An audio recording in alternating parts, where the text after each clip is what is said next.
and hand. I must tell Jesus. I must tell Jesus. I cannot be.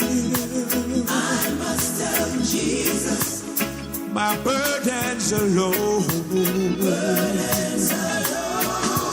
I must tell Jesus. I must tell Jesus. Jesus can help me. Only Jesus alone. What must I do when worldliness calls me? What must I do when tempted to sin? I must tell Jesus, and He will help me over the world, victory to win. I must tell Jesus. I must tell Jesus. I cannot be. I must tell Jesus. My burdens alone. I must tell Jesus. I must tell Jesus.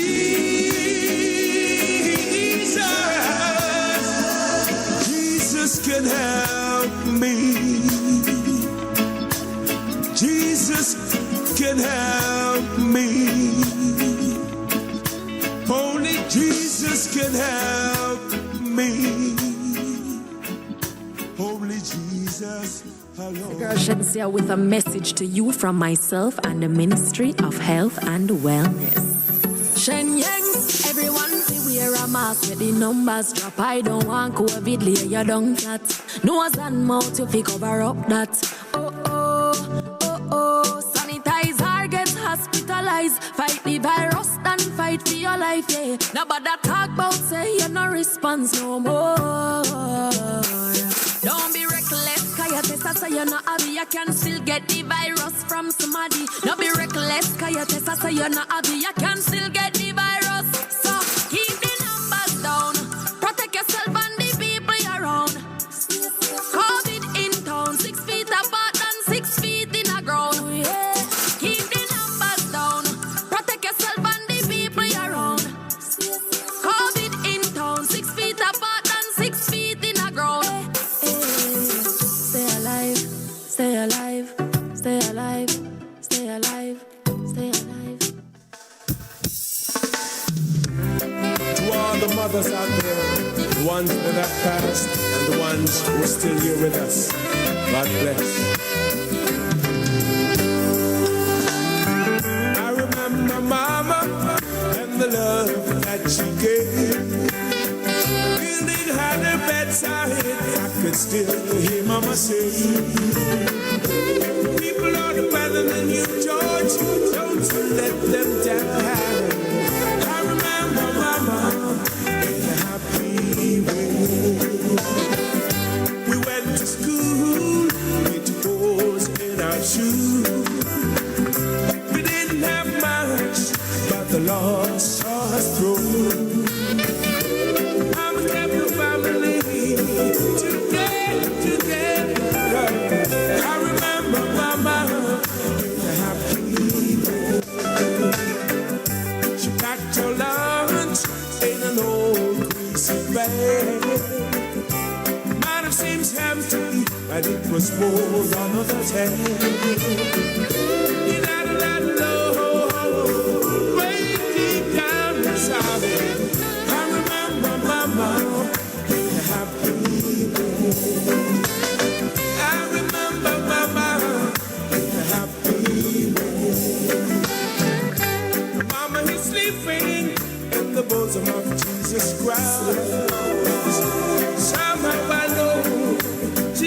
many others might not. One day I see her again, happy I will be. I remember Mama in the happy way. I remember Mama in the happy way. Brothers and sisters, they're living far apart. Although Mama's gone, she's right here in our hearts. Yes. Welcome, listeners. Mr. Listeners, and welcome, listeners and viewers to Rebel Radio. And, as usual, we have our plate packed with mental nourishment for you. We want to kick off our program today with talking investments, and we have with us the director of the Mr. Hohen Scarlett Park, and he's director of Agro Investment Corporation. Mr. Park, are you there? Yeah, good afternoon. I'm right here. I'm here. Mr. Scott is right here. Right, sir. Right. Okay. Well, it is so good to have you online to tell, because one of the things that we when I spoke to Mr. Maitland this morning, I told him that we want to look at investments in agriculture. And you represent one of the strategic institution in the agricultural ministry. Am I right? Yeah, so correct. Yes, we are so correct, man. We are the agribusiness that facilitate and promote agriculture within the Ministry of Agriculture. Yes. So we play a pivotal role, Right. Well, probably you want to tell our listeners, what are some of the big investment projects you have for agriculture this year? All right. Good afternoon to you, Mr. Richard, and your listeners, and it's a pleasure in talking to you on your program. Yes, sir. And first, I want to give an introduction overall what Agro Investment Corporation is an agency under the Ministry of Agriculture and Fisheries. Yes. And our responsibility is to promote agriculture, development, and also the agribusiness that bringing investment into the agriculture sector. So overall, for the fisheries sector, for the crop sector, and for the livestock sector, we play a very pivotal role in developing agriculture within the sector. At Agro Investment Corporation, we play a pivotal role in leasing government assets. So we have land, we have warehouse, and we also have a livestock farm down in Minard in Brownstown. And we also have a business development department that plays a pivotal role in supporting the agriculture sector. Our major project that we have for this year is development of the mango agro park within the Clarendon and Playgate area. And that is over 835 acres of development of irrigation infrastructure. And we also plan to build out the market infrastructure. And what is important for the investors out there is that for any mango production that's going into the United States, it requires hot water treatment plant. So we are inviting investors around to win a hot water treatment plant for the sector. Mm-hmm. Other project that we have been out here in St. Catherine, we have the Bridgepen Amateur Agro Park that we are basically expanding the Amateur Agro Park, where we are putting in further infrastructure such as irrigation, road, and drainage. So we are inviting investors to come in and invest within that area where they can do crop production, and also within the amateur area, they can also further production within. We also have within the Clarendon area, we have the old Victoria Banana area, Panassus area, that's attached to the Monimous land. We are doing an irrigation infrastructure of over 215 hectares of land. So investors can further invest in crop production in that environment. And we also plan to build out some market infrastructure so you can properly start and package the produce from that environment. Yes. And we're also looking to go further in terms of partnering with the National Fisheries Authority, developing the aquaculture sector. We're working closely with them, and we're also working closely with our stakeholders, such as the Rural Agriculture Development Authority and the Jamaica Dairy Board, to maintain our livestock and small ruminants within the country. So we are playing a pivotal role. And we are also closely working with the Jamaica Investment Fund, JC.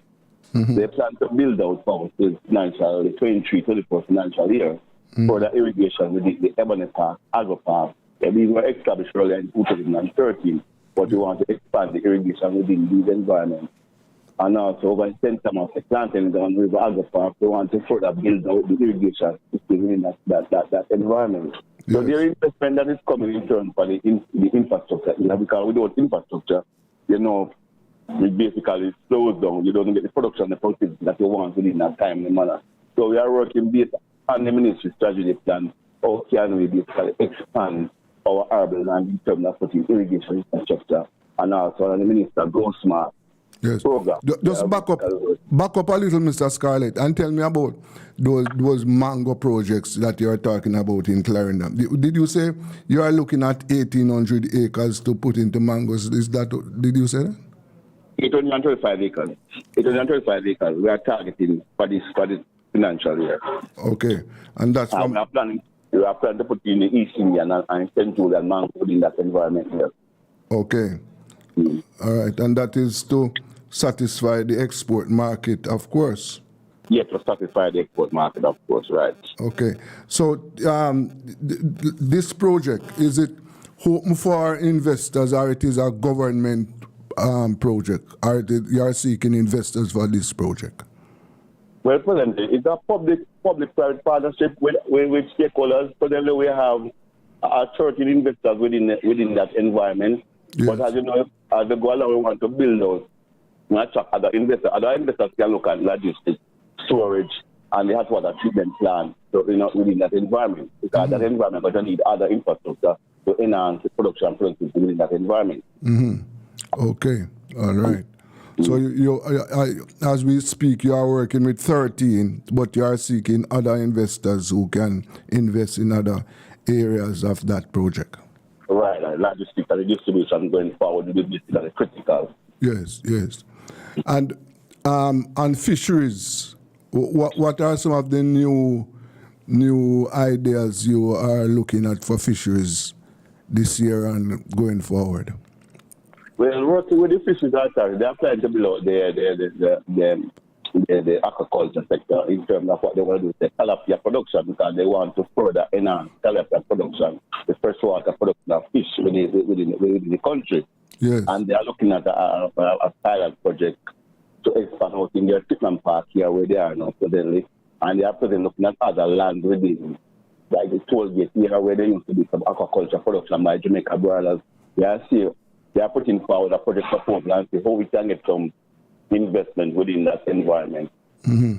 So we are working together as stakeholder partners so we can further build out. Okay. Yes. And you said, you also mentioned some activities over in Portland. Just repeat what is going on in Portland. All right, that will be St. Thomas. That will be the Plantain Garden River Agro Park. That Agro Park was established in 2013, 2014. Yes. And we are working closely with Jamaica Rural Investment Fund to build out the expansion of the irrigation infrastructure system over there. So we are putting a much larger pump that can provide 2,500 gallons of water per minute, and expand that here. The farmers can have continuous production so the market, the supply chain within the market doesn't affect it. So we are working in that environment with Jamaica Super Investment Fund to provide further investment in that area. Yes. Talking to farmers, Mr. Scarlett, one of the complaints from them is that they're having difficulties accessing land. For example, they say whenever they lease land, the period they have limited time, 5 years. No, and they are saying 5 years is not enough time to develop agricultural products.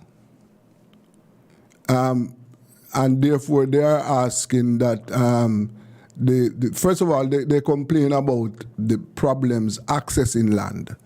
And land is one of the assets that you deal with. Am I right? Yeah, so correct. That's so correct. And to answer that question, in accessing land, we as Agro Investment Corporation, are part of the government, we work based on the national land policy. There's a divestment policy that we have to work on in terms of the land. So we have to advertise the land. If the land is not available, we won't be able to. Once the land becomes available, we have to advertise and package what we need for these lands within that different area that we advertise those lands. We have to go through a process of some due diligence, you know. We have to make sure you have market, we have to make sure you have your implementation plan, and we have to make sure you have the finance so you can maintain the project.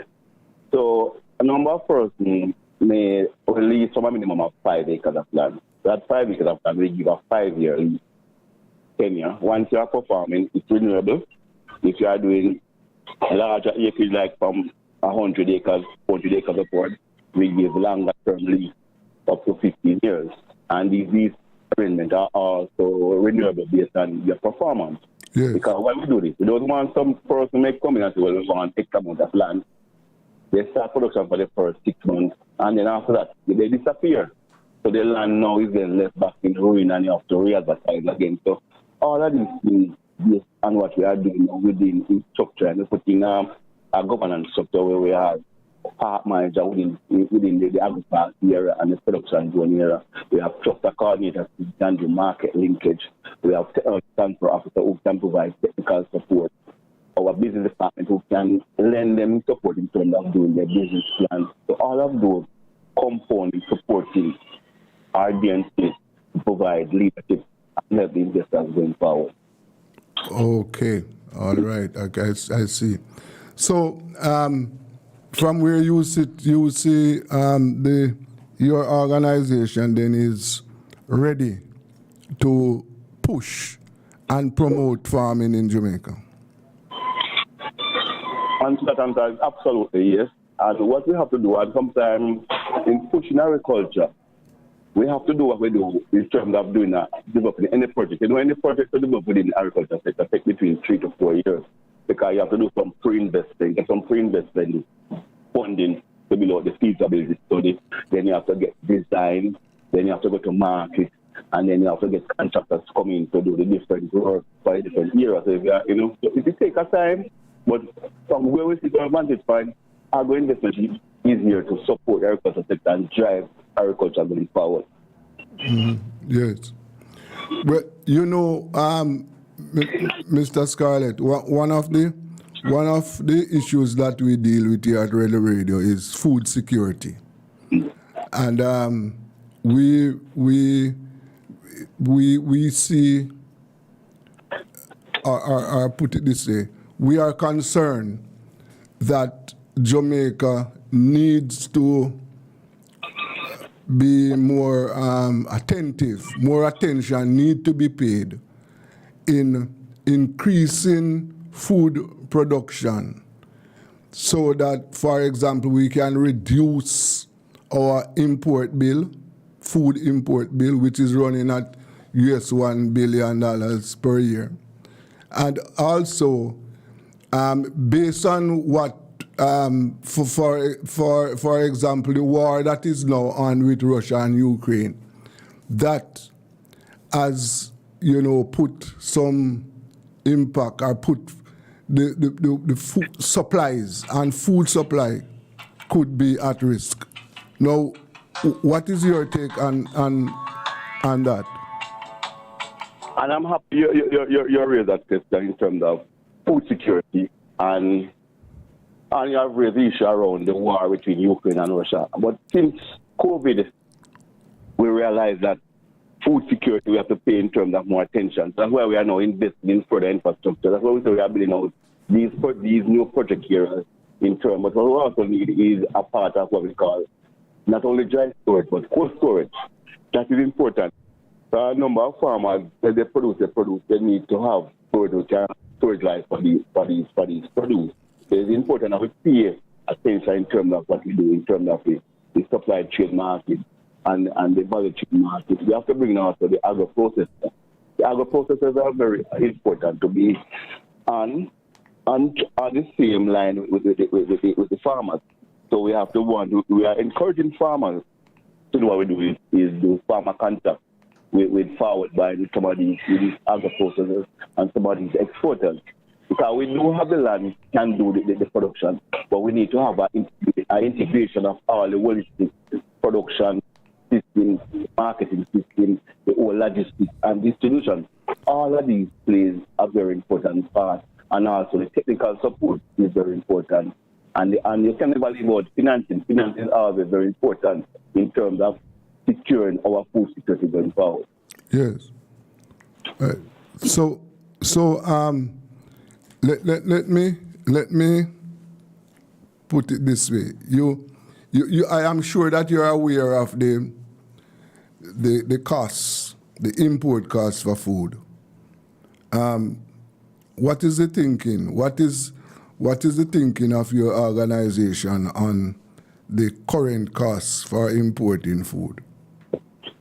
Well, again, in terms when you look at that statistical scale, you see we are a very important large part of it in terms of importing feed, animal feed, in terms of with corn and with soya. That's a very big part of our import bill. So again, we have to see how we can get some of these arable land into production. But again, we need the constant supply of water, the infrastructure, proper infrastructure to support that area, because we have known our sugarcane industry was basically on decline. So we are trying to get these land now into production, but we have to put in the proper infrastructure so it can support the investors, so they can do more in terms of corn and soya beans. And we're looking at some of these things that we import for the animal feed industry. We are basically looking at those. We're looking at what the hotel industry, what are their needs, and how can we have the agriculture and tourism in the sector linked together, have linkage. So again, we are working behind the scenes. So we are putting in the support sector, in terms of how can we have the sustainability going forward. Mm. Tell us what your organization do or is doing or can do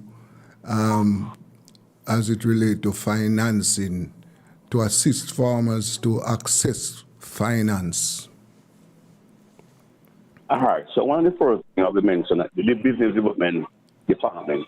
This department facilitates the development of proper business proposal, business plan. That's what you need. So we invite investors. If you are going into and you want finance, you're going to the bank. The bank wants to see a proper business plan being developed.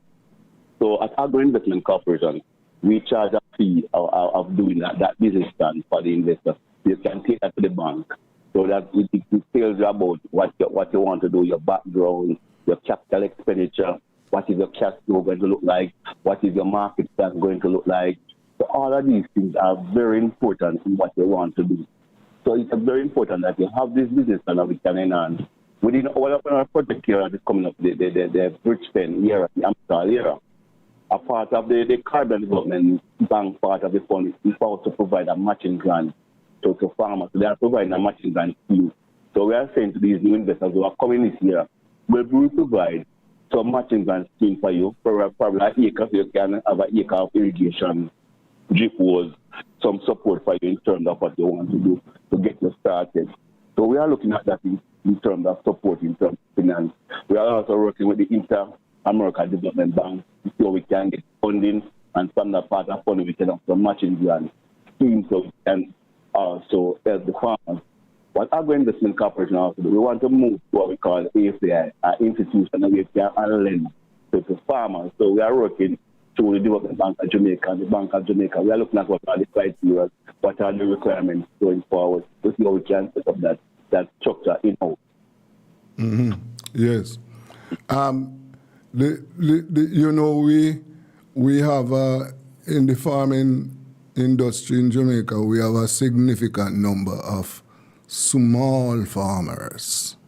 Now, how do you plan to get the small farmers involved in these programs that you are talking about?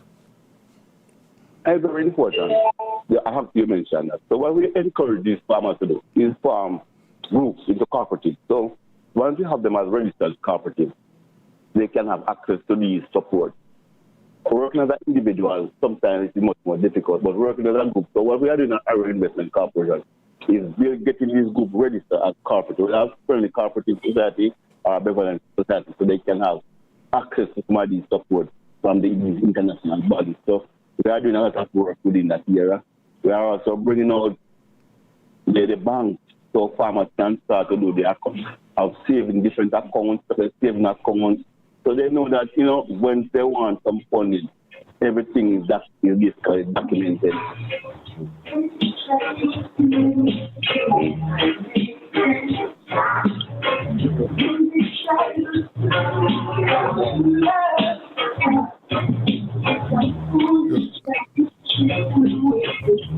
Yes, you break up there? No, I'm hearing some music. Yes, I've stopped by to, you're right. I think I can move away. You hear me better now?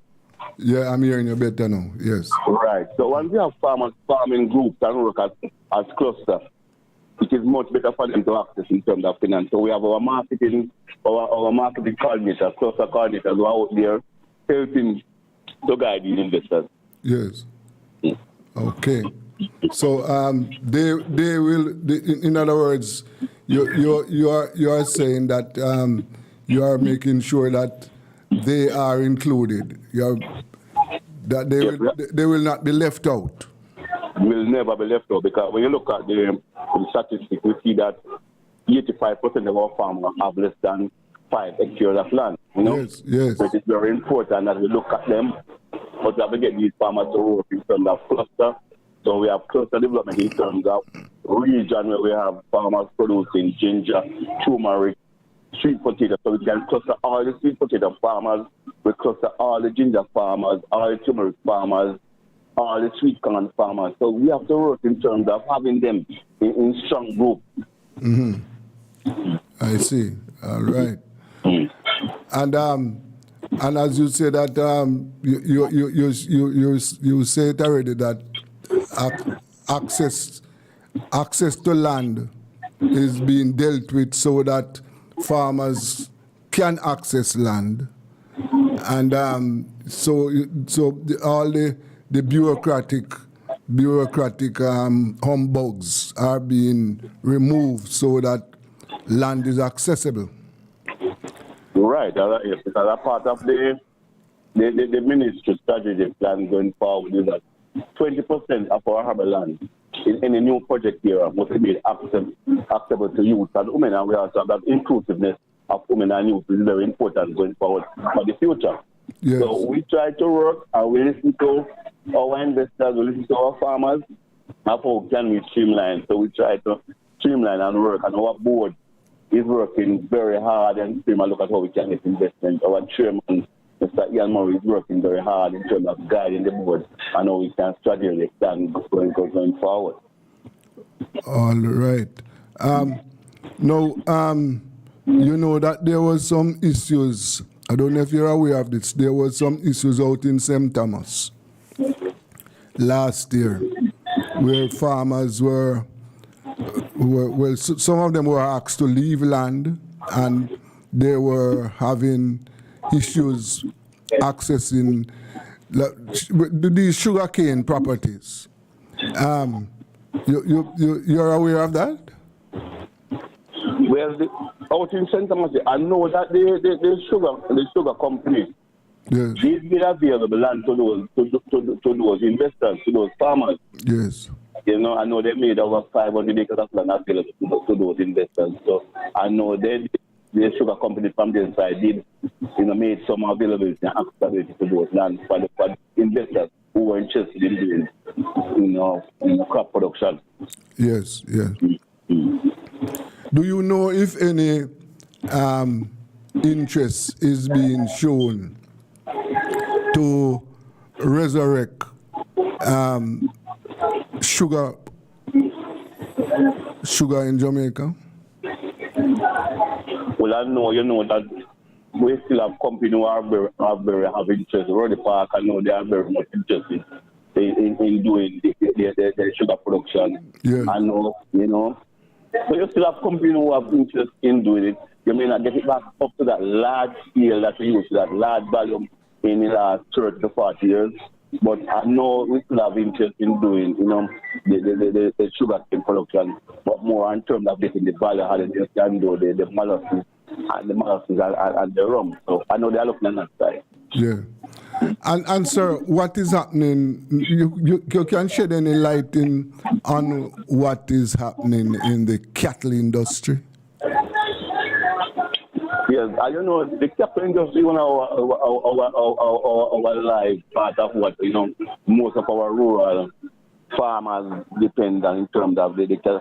And I know the Jamaica Dairy Board is doing some work within that environment. They are trying to developing the right.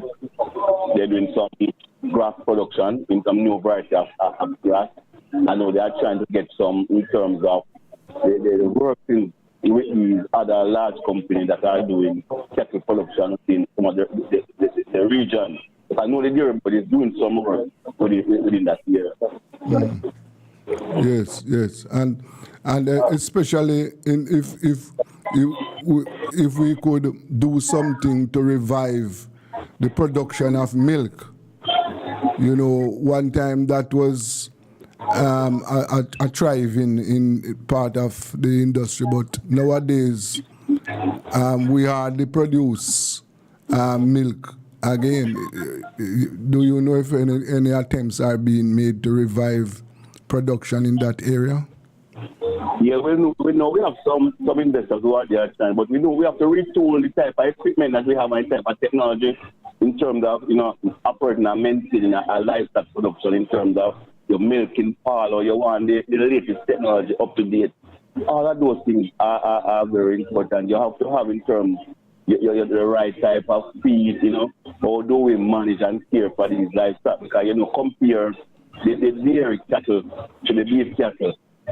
You know that after 5 days you have to remove that dairy calf from the mother, and again you have to maintain the calf, make sure he survive that first 3-4 months of his life. Yeah. So again, the whole care and maintenance and the financial is needed for the dairy industry. Yes. So yeah. So you are saying that there are investors who are looking at that? That's what you are saying? Yeah, we have investors who are looking at that. Yes. Okay. And sir, tell me something. Tell us something. Are you satisfied with funding? Repeat that question. I am asking if you are satisfied with state funding or the funds that are available for the sector. Are you satisfied that the funding is available? Well, again, to answer that question, in terms of we always need more capital to run any project, and the state can never provide enough capital funding for us, but they do enhance and facilitate us to get those large international funding in the agriculture sector. Mm-hmm. So they will appraise our project document, and once they appraise those documents and they approve, we can now move on to the feasibility. Here we can develop the feasibility study and then invite investors such as Inter-American Development Bank, the Caribbean Development Bank, the FAO to come in and provide funding for these projects. So again, we have to be looking at the Royal Bank and other large institutions which is the finance to help us within that year. Mm-hmm. Because one of the things I must bring to your attention, and I'm sure that you're aware of it too, is that the farm roads are in terrible condition, and farmers complain a lot about the state of farm roads, and they are not satisfied with the progress or how the state address these farm roads, and which prevent them curtail their activities to bring their products to market. So this is one of the areas that I'm sure you are aware of, and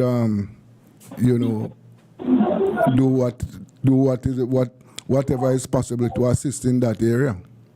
Yes, and that question in terms the current state of this nobody's farmer. You never have enough finance in our capital budget to do all the farm work. But I know there are some the government do support the farmer program through the Rural Agriculture Development Authority. I know they are the one that is mandated to carry out some repairs to these farmers.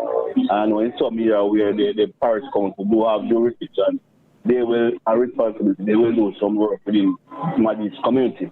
Yes. But we know over the years, we have never have enough capital budget to do some of these work at once. I know some work is being done. Mm-hmm. Yeah. Okay. Yes. Are you there? Yes, man. I'm still here, man. Okay. Mr. Scarlett, at one time we used to produce a lot of bananas, cocoa, coconuts. Presently, those crops are, for example, some of them are not even being produced here. What are your thoughts on that? Yes, and I'm happy for that question. As you know, I'm going to incorporate and revise back some orchard production. That's what we started with mango. We are starting to do some ackee, some avocado, and coconut down the road. But a number of our large investors, because Jamaica producer, who involved in the banana industry. Yeah. And, some years ago we were severely damaged by hurricane, because hurricane will tend to affect the banana industry. Yes. And in terms of the replacement cost is very, very high. So I know some of these investors, they do it on a much smaller scale, but not on a large scale.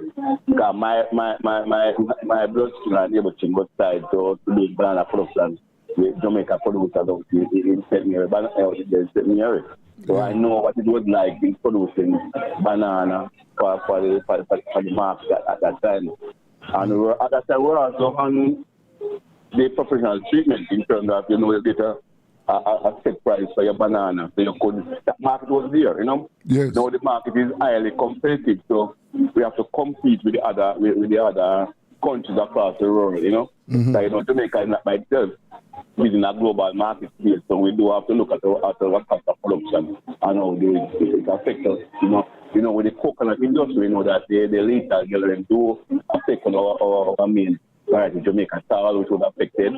I know they're bringing some other varieties such as the dwarf and the Malayan dwarf, but it was also affected by some bud-rot disease. So again, the coconut industry is now looking at some other varieties and see what they can do within the industry, and they are trying to improve on the technology out here. So again, we don't have that landscape. We look to do a large amount of coconut along the some area along the north coast, over in the Landers, in Shenton, over there in Barnard, in Central, over there in Thomas, we used to do a lot, and Belgium, we used to do a lot of coconut. So again, the coconut industry is trying to get back, and see how they can revive that sector. Mm-hmm. And any word on cocoa? Well, cocoa, I know a number of farmers are still producing the cocoa, and I know some of them move into the era of producing dasheen because there was a niche market in terms of export for dasheen. But I know, again, a number of these farmers are still doing it, but it's on a small scale. Yes, yeah. Well, I would like to thank you very much for your contribution. And, I'm very sure that we are going to call you back, because we want to keep the discussion going. We want to ensure that we build a very strong agricultural sector, because this is an area that we can use to earn foreign exchange and, importantly, make sure that our food supply is secure. I want to thank you, Mr. Scarlett, and yes, so thank you very much for your. Thank you, man. We are here to ensure the national food and industrial security of all these food to their, by doing what we're supposed to do, facilitating, getting the resource, and doing our public-private partnership going forward to enhance the agricultural sector. And thank you very much. Oh, thank you very much. That is Mr. Owen Scarlett, the director of the Agro Investment Corporation. Thank you very much, sir. Thank you, man. Yes, yes.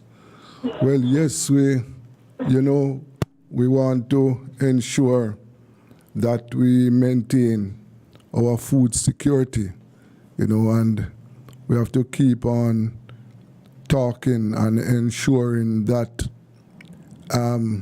the government, public and private sector, we have to continue to ensure that both parties work together in order to keep the food supply, food production right up, because we cannot afford.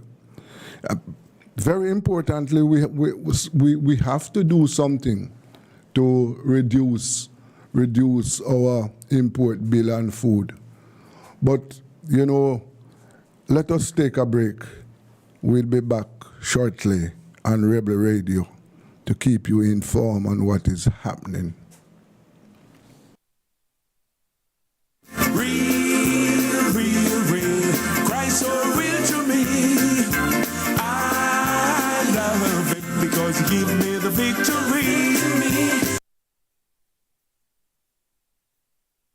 Without him, that is why I love him so. It's so real to me. Press along, saints, press along in God only. Press along, saints, press along in God only. Persecution we must bear, trial and crosses in our way. But the hotter the battle, the sweeter the victory. Oh, press along, saints, press along in God only. Press along, saints, press along in God obey.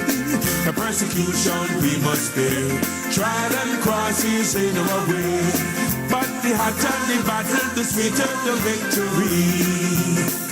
It's so bitter when troubles and trials. When I get home on the other side, I'm gonna shake my hands with the elders.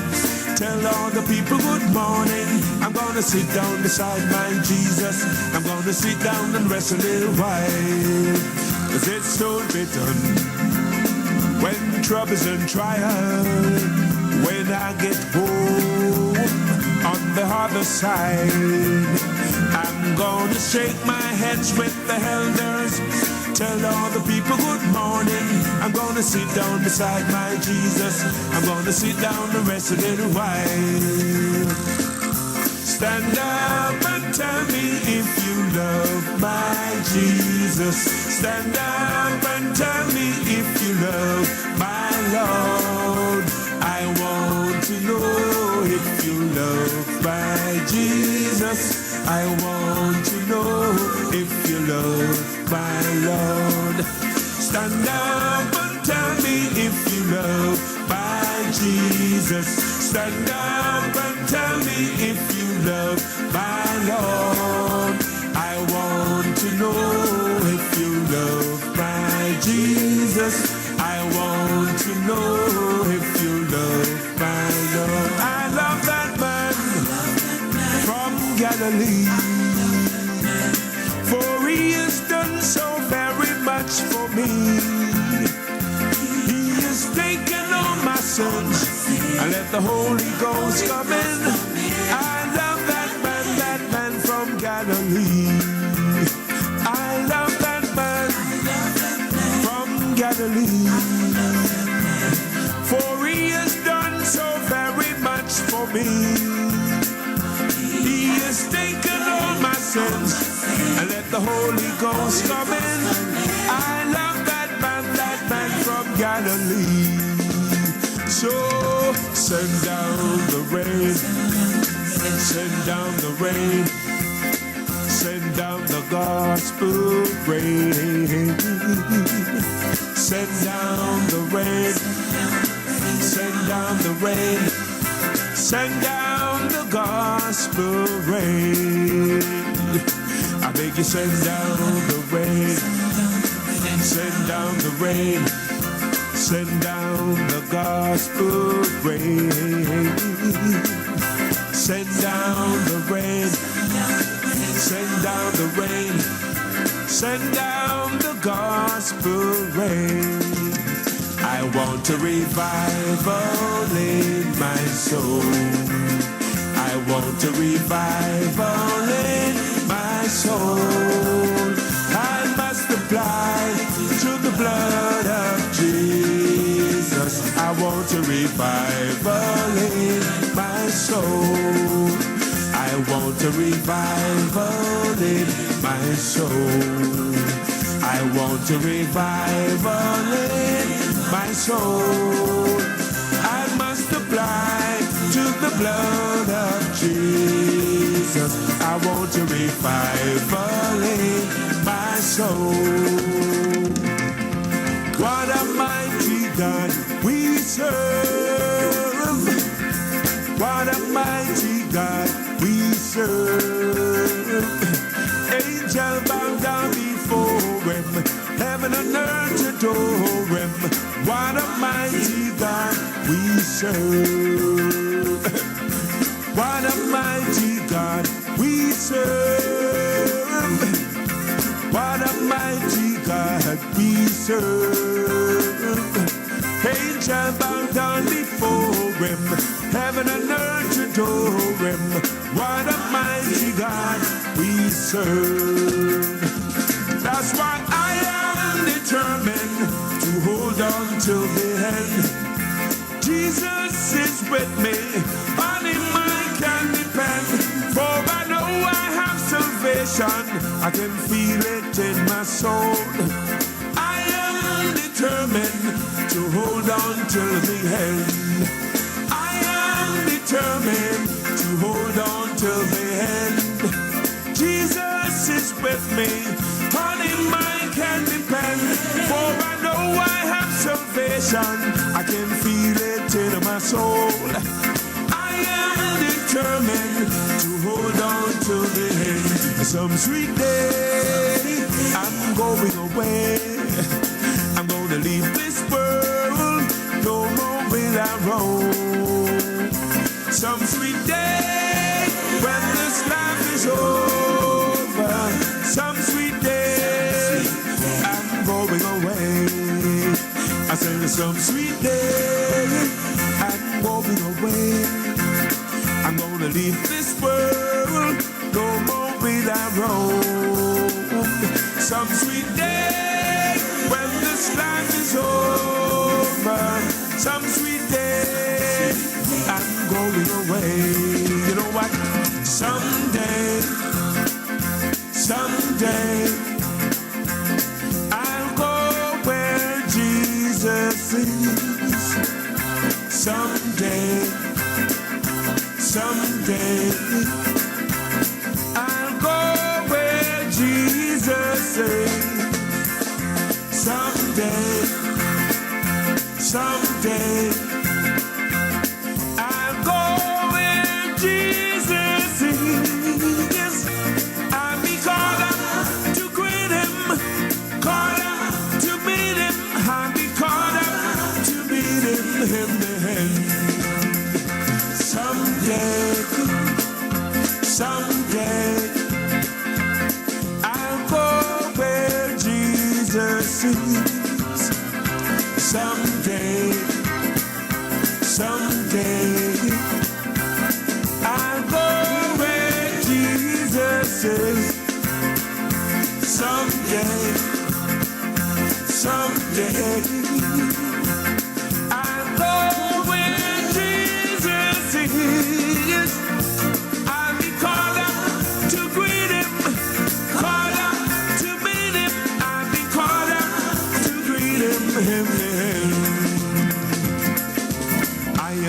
going home on the morning train. I am going home on the morning train, because the evening train is too late. So I am going home on the morning train. Oh, I am going home on the morning train. I am going home on the morning train, because the evening train is too late. So I am going home on the morning train, 'cause we shall have a grand time up in heaven. We shall have a grand time up in heaven, have a grand time, singing with the angels, glory, hallelujah. We shall have a grand time up in heaven, have a grand time. Say we shall have a grand time up in heaven. We shall have a grand time up in heaven, have a grand time, singing with the angels, glory, hallelujah. We shall have a grand time up in heaven, have a grand time. Oh, when the saints go marching in, when the saints go marching in, oh Lord, I want to be in that number, that when the saints go marching in, oh, when the saints go marching in, when the saints go marching in, oh Lord, I want to be in that number, that when the saints go marching in, oh, when the saints go marching in, when the saints go marching in, oh Lord, I want to be in that number, that when the saints go marching in.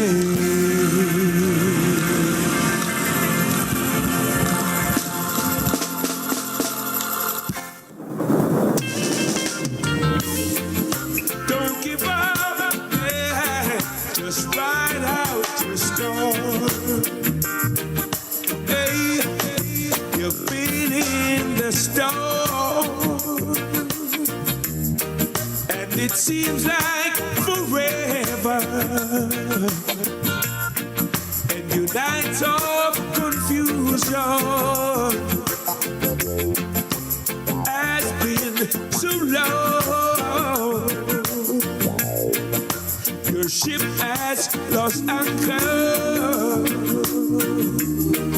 and the storm that you drifted. Just hold on to Jesus, and ride out your storm. Ride out your storm. God is still with you. You may not feel it, but you're not alone. You're hurting now, but your morning is coming. Lord of mercy, just hold on to Jesus and ride out your storm. Remember his promise. He said, I never forsake you. Though the waters are troubled, then do you know? Don't give up the battle, for your answer is coming.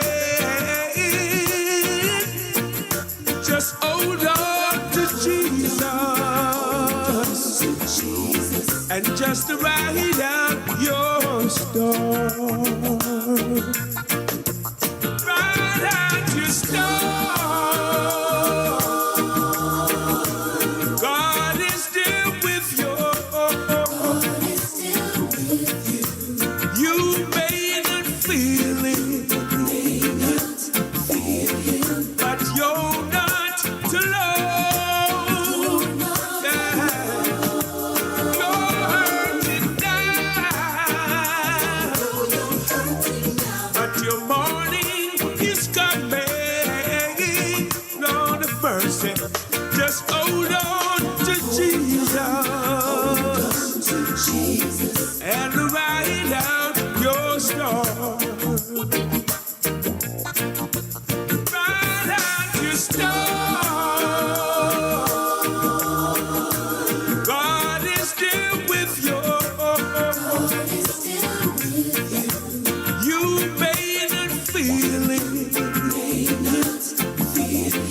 but you're not alone.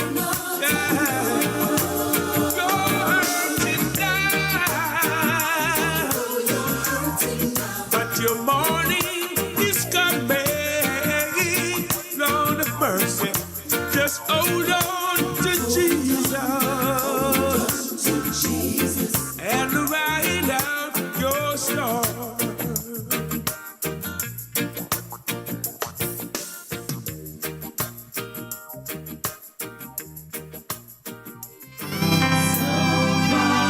So far away, sweet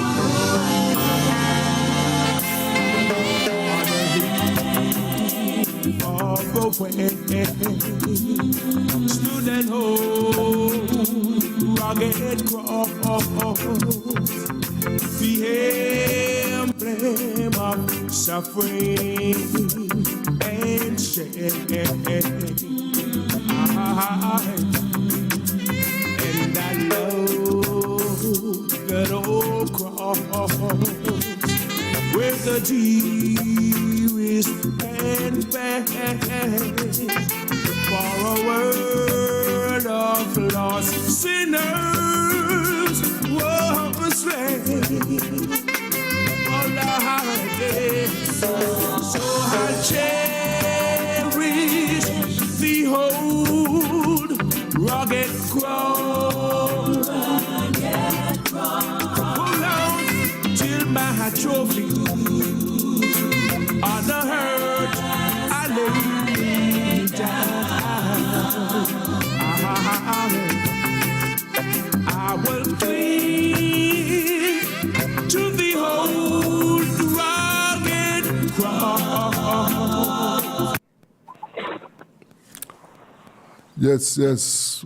Welcome back to Rebel Radio. And, by now, listeners and viewers should know that the government has backtracked. In other words, it has decided to amend the Road Traffic Act so as to make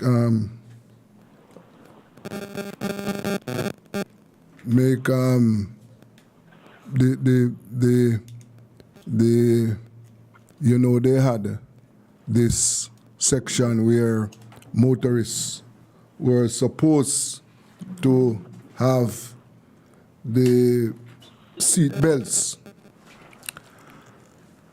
carriages in their vehicles. And this caused a lot of confusion. Well, they have decided to make amendments to the law. And I now want to discuss the latest move with Mr. Egerton Newman, who is the president of the Transport Operators Development Sustainable Services. Mr. Newman, good afternoon. Good afternoon, my brother. Good afternoon. Yes. So what is your organization saying about what the government has indicated that it intends to do? Well, first thing, I want to say thanks to the operators and the commuters who have agitated strongly for the law we speak to restrain seats. And I want to use the word restrain seats for minors because I went into a taxi this morning, sitting in the front seat, and the driver did not have on his seatbelt. I said, man, you need to put on your seatbelt. He said, you know, hear what the minister said yesterday, you know? So he thinks that the minister was speaking to seatbelts, you know, but is restrained seat for minors. So it is a good move on the part of the government. They came under extreme pressure and they have to make a right about turn. It was a wrong move in the first place. And we are happy that this has been done because what you would see in the public transport sector, and especially for the taxi operators, we would be losing 25% of our daily income because we could not charge for that child in that seat that's supposed to carry an adult. Or in another case, the child would be, of course, half the price of an adult. So we are happy that the government has seen it fit to listen to our cry, come to our rescue. But there are other things that we need to look at in the whole act, and I'm happy we get time to look at them now because the government has also granted 3 months for us to revisit the act in its totality and speak to the issues in there that would affect us. Mm-hmm. So, what are some of the other areas that the transport operators want to be reviewed? Well, we are looking at them now, Desmond, and I think within the next maybe week or two, after we have done a number of consultations, we can be able to make a list of them. But there are a few that jump up to you. Take, for instance, I got a ticket sent to me just about a couple of hours ago, and this ticket speaks to if I forget my license, my driver's license at home, I can get a ticket for $40,000. Right? The fine for that is $40,000. I thought you would get a 24 or 48 hours to go for the well, first it was 5 days to go for the tickets and for the license presented to the police. Mm-hmm. But now you're saying, if you miss that license in your jacket pocket and you change the jacket, you know it is $40,000. So that one is, I think, is a bit too high, and government need to revisit that. And there are others. I saw another one which speaks to, and I sent it to my legal team, which speak to any other offenses or any other signs, $6,000. We don't know what that means. Mm-hmm. And that is something that we have to look at. So there are a number of them there, and we need to, of course, look at them. Take, for instance, the truck that goes to the market, is a public transport, that goes to the market, the food stuff. Yes. You're saying now that farmer should put the load of cane on the truck, send it to the market, while she take a taxi or a bus to market. I can't see the 100 in that, because nowadays you put a bundle of cane on a truck, then when you reach a market, maybe half a dozen gone out of it, and you have nobody to blame. So there are a number of things that is in it that we need to understand. What that means that the eaglers should not travel with their load? That is what I'm saying. So I don't know the craft of this new Road Traffic Act. I don't know what they were eating, what they were drinking, but it seems to be focusing on road safety. And maybe when they craft this piece of act for the farmers, they remember 14 years ago, was it 14 years ago with the market truck, or 10 years? I don't remember, with the market truck in Portland. So we are, the act was crafted because of road safety. I'm a champion for road safety. A subject I love very well, and I spend all my time, my last 20 years focusing on that. And right now, I don't think this act is about road safety in its entirety. I think it's about revenue for government. Oh, I see. I heard that assertion, that the act is heavily focused on earning revenue, because some of the first of all, the fines are high, and some of the charges, they seem to be, enough thinking was not. No, and that's what I'm saying. It didn't have road safety in mind. You have, take for instance, this one I have to laugh. We saw a posting recently, yesterday, while Parliament was going on, that the motorists, and I don't say taxi men now, so the motorists of this country actually paid to government $35 million already since the 1st of February, between the 1st of February and the 6th of February, $30 million for e-ticket fine. Just the e-ticket, not tickets on a whole. Those that come via the wire, 30 million in 6 days. Multiply 30 million now in 360 days and say much. No, hold on. $1 million to go to the raking up for fines. No, that and that's a small part. That $35 million was earned from tickets served, issued to motorists. Yes. And a 400 odd person pay it already. Because they have more time to pay. Some pay it already. Tax office have that money already. Whoa. Right? Whoa.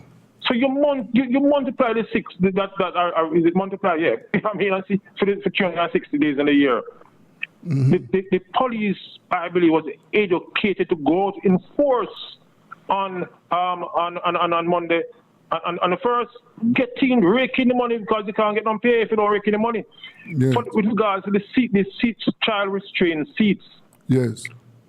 24 tickets was served before the Prime Minister come out under the Gwangi tree and announced, stop, hold on, don't go no further. 24 tickets were served already, 24?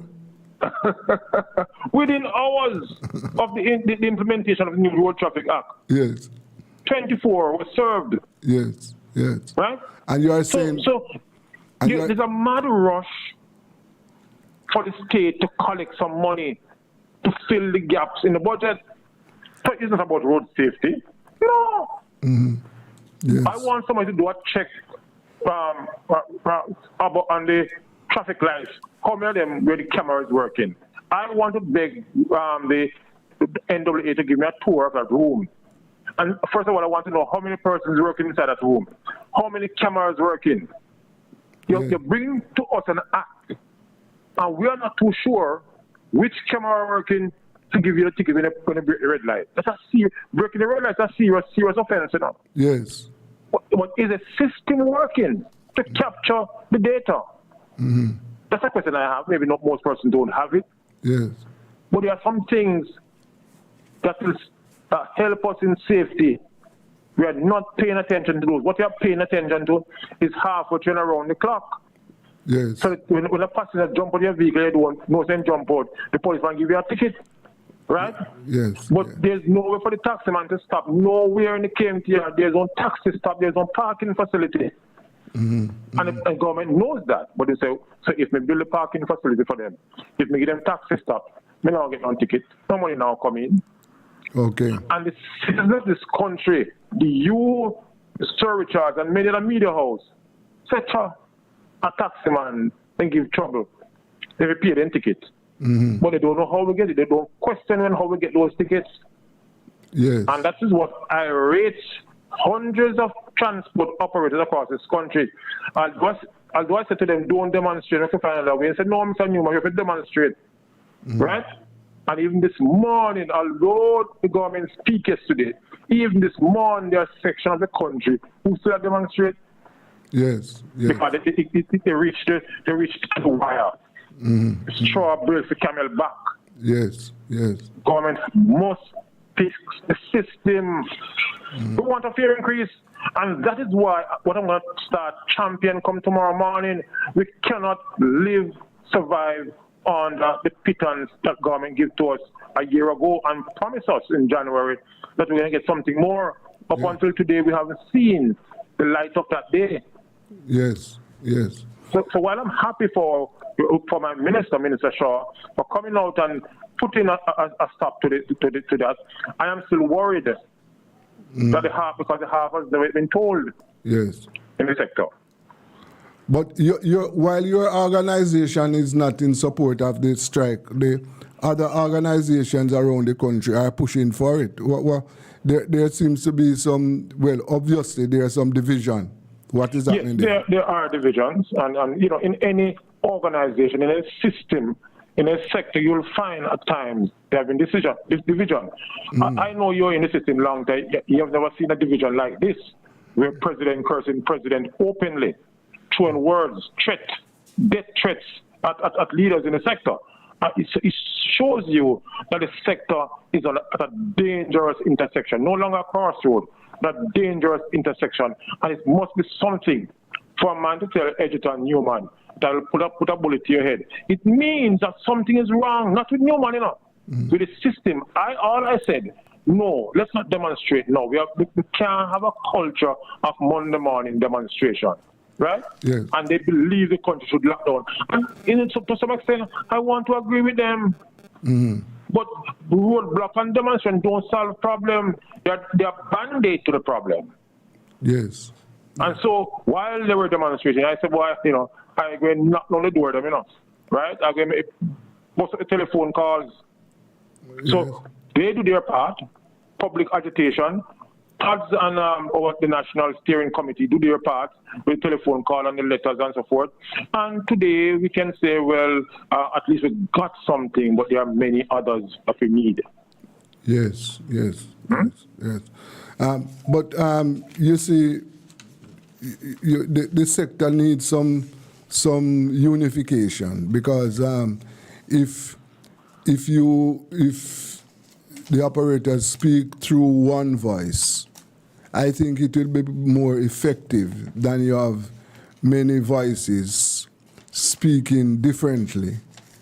And let me stop you in the tracks, because you must remember that this is not an easy sector to deal with. You have 37,000 plus PPV on the road. You have 34,000 owners. So it's not easy, because every man have their own business model. Every man have their own way of doing business. You're not going to get everybody united. You have close to 40 transport organized associations in this country. 40? Right? So 40 that governs the 37,000 operators. So it's not easy. You have 6 umbrella groups, right? So it's not easy, Desmond, to get everybody under the same page. When you can get the police, remember the police get one man pay the police, 1 man pay the nurses, right? But when you have 37,000 drivers getting pay from 34,000 boss, and the boss is saying, listen, I don't matter how much you work, but you have to give me my money. Don't tell me about no strike or no demonstration, go work my money. Right? And so the driver has to do everything under the sun, legal and illegal, to make sure the boss getting money, and for him wife and girlfriend and sweetheart gets to them money and gas in the car or island the bus. That's how, you see, my treasurer said to me, Mr. Newman, there is a jungle out there. Because when a man can be taken up, I can talk to you privately on this. A man can be taken up, say you have how many tickets on a warrant, lock him up, take him to a country. When you go down there, hey, everything paid for already. So we're talking about false arrest. But when a tax man get money for sue that government for false arrest? Serious jungle, my brother. And government need to fix the system. And let me tell you, before people believe now, say Newman cost government and now cost himself, we need to fix ourselves too. The sloppy, untidy, ill-mannered sector that we have must be addressed. Right? There are percentage of us out there who are creating mayhem on our nation on the street. And that is why sometimes the government turn a blind eye, and wrongly so, on the sector because of how we behave. So we have to put everything in the pot and boil it. Yes. Another troubling areas up to yesterday I saw in the news this morning where a taxi, I don't know if it was a taxi operator, was killed in St. Elizabeth. Did you see that? It brings tears to my eyes. Yeah. 57 last year, 5 since the start of the year. Yes. Right? I have a transport problem. I will go down to St. Anne this morning, a transportation problem. It cannot continue. The gunman after us, the robber after us, the government after us, with all its forces, but nobody. I would like to see the day, with due respect to Audley Shaw, I would like to see the day when a minister and taximan get shot and killed and a minister come out and say, no, condolence to the family, it can't continue. I would like to see that day. Yes. Right? Make a mock at JOTC driver and see what happens. In an international press, right? When a taximan get killed 3-4 a day, Gregory Park, downtown Kingston, and now country, nobody hear anything. Yes, right? yes. So when we demonstrate, sorry, and it's not just so. The pot boil over into the fire. No, it is worrying. It is worrying because very worrying. Yeah, one has to, wonder what is happening, what is behind these attacks, because the one in St. Elizabeth yesterday did not sound like a robbery. So far, it doesn't sound as if the killers wanted to rob the driver. They seem as if it was something more personal. Let me tell you something, but most persons don't understand. We have to know who we carry. You have taximan, and just go like, when you come and carry, turn on the music. Always sit down, but always not put on the seatbelt and say a word to you, you must try to reach the destination. But if you say anything, if you, the driver, say anything to the passenger, you're in trouble. On Camp Road a couple months ago, all the man say, he's something like a car, no, man. So the passenger can come in, and he's a dead man right now. Dead. Kill him just because the driver said something to the passenger, and the passenger don't like it. And a toe-to-toe, come out and come back. The man is a dead man. So we have to know what we do and what we say, and we need the support of the public because we are in serious trouble. Yes, serious trouble in the sector. But Mr. Newman, yes, the sector is need a lot of fixing, and as you mentioned it earlier on, one of the things is that when you need the support of the public, but you see a lot of work will have to be done in order to get the support, to win the public support. Right now, you get the feeling that the public is not all that sympathetic as they should to the taxi and transport operators. And to a large extent, this has to do with how some drivers, some operators treat passengers. That is an area that deserves some attention from you people. Yes, and we have a solution. Last year, November, we bring on board a national training program that provides training for all transport sectors. We have some private sector people, so yes, we'll fund it. We government give us a little bit of green light, so they will assist. But we can't start the program. The program can't start because there's no funding. Although there are certain things that have to be done for the private sector to come in or the government to come in. And, we are holding strain. Why? I don't know. And I'm saying to Audley, the transport authority, the ministry, listen, man, if you want us to do good, let's do. We have the know-how, You think it's a poor done said in the transport sector? We have some learned people and come in and sit down and work out a plan with the Tourism Product Development Company, TPDCO, Team Jamaica Group, and they are ready. Pen on the paper is ready to go ahead and do it.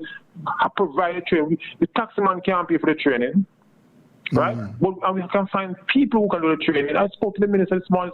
Minister, we have to do ABC because I don't want us to continue to have the bad name and the bad blood with the community in public and civil society.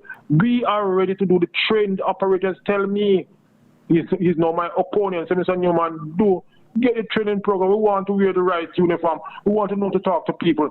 We want to know to manage our own money. right? If there's a crash and an accident, we want to know how to move that person. Thank God for BCIC. They have been on board with us doing the training in small quantum.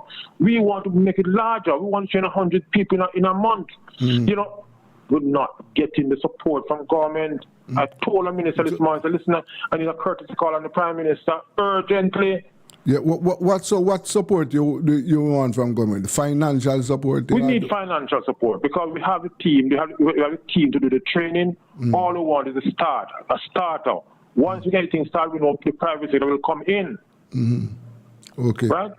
We need to have the first 1,000 people in the next 3 months in KMTR trained, and once people can see them looking good in halfway tree, doing the right thing, then we can move on across the island. Yes. Yes. There were reports that some drivers, operators with outstanding tickets, that when they go to court, their license were being seized, and how accurate it's unfortunate that we have to be discussing these things after the government make us a promise that they will deal with the issue. We still find out that we are at the mercies of the judge. The judge will go and say, Desmond Richards, you're Desmond Richards. But you know, weren't you here last month and the month before? Listen, man, we know why you come back here again. Yes. You understand me? So liquid a fine, you go and pay it over there. If you don't have it, hey, the truck is waiting for you to take it to Central. It cannot continue.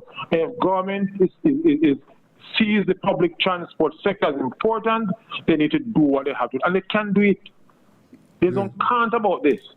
Newman is saying that the transport operators need the training. And this will change, not overnight, right? But the process. But we're starting somewhere. You tell me the government is dragging their foot on this? And is that an arm and a leg? Yes. Huh? We have to get serious on this, and it starts with the government. Okay. I promise this country that if they support the program that we have, they will see a massive change in the sector. As a matter of fact, I have a meeting tomorrow, Desmond. So we talk about safety. We set up a Caribbean think tank on road safety. You must see a reduction in road fatalities this year. You must. As a matter of fact, I can tell you right here, if we don't see a reduction in fatal crashes this year on our roads, me take myself, you know. Because, you know, it means that we can't manage. And I think all the people in road safety council and road safety union should take it themselves and bring in some new people. Thank God the minister sees fit to bring in Floyd Green into the mix and put him in charge of road safety. I know that we're going to have a reduction this year, but we need the support. Okay. Okay. Yeah, I don't want all you to come to UTech tomorrow and see the discussion with the young people across this island from various universities that are bringing on one umbrella and say, listen now, you have creative minds, you have creative thinking. No, help us to find creative ways to reduce fatal crashes. Yeah. And we can do it. Mr. Newman, you're aware of motorcycle taxis in Westmoreland? No. You know, I don't want to talk about that subject. I don't want to go there. When you talk to your colleagues, because I'm sure you have organization representing public transport in Westmoreland, what are they saying about how are they going to regulate? You know, they don't want to talk out because their cousin and their brother and their nephew have a bike. But I can speak from where I see because I love to hide under my bed. I see the government going down to Westmoreland every time and spending a lot of money on trading of bike taxis in Westmoreland. It is, to me, it is total nonsense. Spending money on taxi money because there's nothing like bike taxi. There's no law permitting a bike to carry passengers. Pillion, not passengers. Yes. The transporter has not given a license to a bike man to carry a passenger from White House to wherever. Yes. And I think we should not give support to this sort of activity. Too many of our people are dying because of bikes. Right. And we need to nip it in the head. Take away the passengers. I understand in certain communities, not just in Westmoreland, all across Jamaica, that thank God for your bike. But it shouldn't be, because we don't have no bike taxi in Jamaica. So I'm talking like to be too tough. This I need is- to hold on. no, this is ridiculous, because this is a practice, and I am just focusing on Westmoreland, right? Yeah. That is something that is happening in Westmoreland. So Yes. you are saying the authorities need to move against that.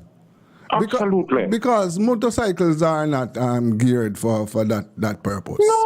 No, so I don't see how we are there. We're trying to follow some continent in Africa and maybe elsewhere. I'm not sure if our neighbor in Ireland here, Haiti, have it, but a couple of countries have bike taxi, but they're not licensed, they're not registered bike transport, public transport. Yes. But they do it because of the situation in their country. Yes. And we might be saying the same thing here. But we're not short of people getting PPV, because we have a whole heap of robot, even in Westmoreland, Yes. right? Give them the license, give them a good insurance coverage, and then they operate. The license in Jamaica cheap enough, Right. very cheap. And these men and women need to apply for it. It's only $15,000. And right? something else that I think your members need to stop. You see, and this is especially in the rural areas, where Yeah. you see taxi with children in the trunk of the vehicles. Their license should be taken away forthwith. Um, I'm not talking water in my mouth now. Any motor vehicle carrying passenger, it's worse if they are taxis. In the trunk, children, in the trunk of the vehicle, their license should be taken away forthwith, and they should be banned from getting a road license. Yes. And I'm very serious on that. Yeah. Because in certain parishes, like St. Mary, more number of parishes, it is vivid. I see people taking video and sending it, packing just like how them pack goat in a car trunk, they packing children. Children at 6, 7, 8, rushing and diving in car trunk. Yes. Yes, they want to go home, but that's not the way. No, not at all. Not at all. Okay. Well, Mr. Newman, I want to thank you. Thank you very much for your contribution. And Not a problem, my brother. you know, Anytime. we have to keep our eyes on what is happening in the public transportation sector. Yes, sir. Yes. Our eyes on the safety Yes, prize. of course. Bless you. Thank you. That was Mr. Hedgerton Newman, president of TODS, Transport Operators Development Sustainable Services, telling us, keeping us abreast of what is happening in public transportation. And boy, I can tell you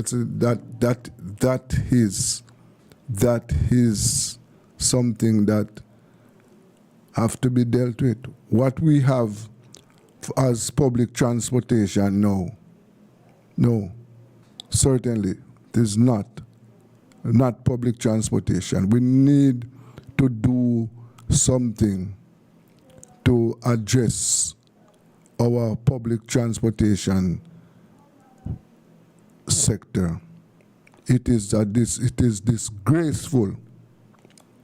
Disgraceful. And I sincerely hope that something is done. Well, we want to take a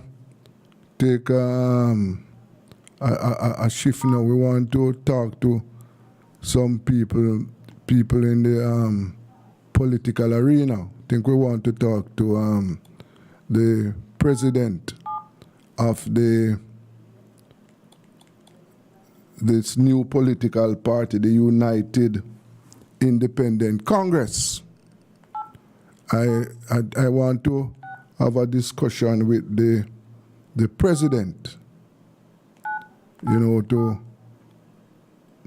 find out what is on his mind, being a new political party, what is his agenda how he intend to deal with the country, what is on his mind, Mr. Joseph Pattison, you know. So I'm going to be calling him now to find out what is on his mind. Mr. Pattison. Hello, Mr. Pattison. Hello. Mr. Pattison. Hello? Yes, speaking. Okay. Well, you are at Rebel Radio. I am Desmond Richards. Oh, good to meet you, Mr. Richards. How are you? Yes, I am supposed to be okay. You're supposed to be. All right. Yes.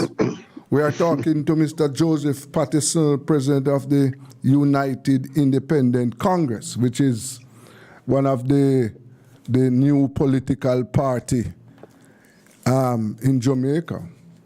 As a matter of fact, this one is the newest one.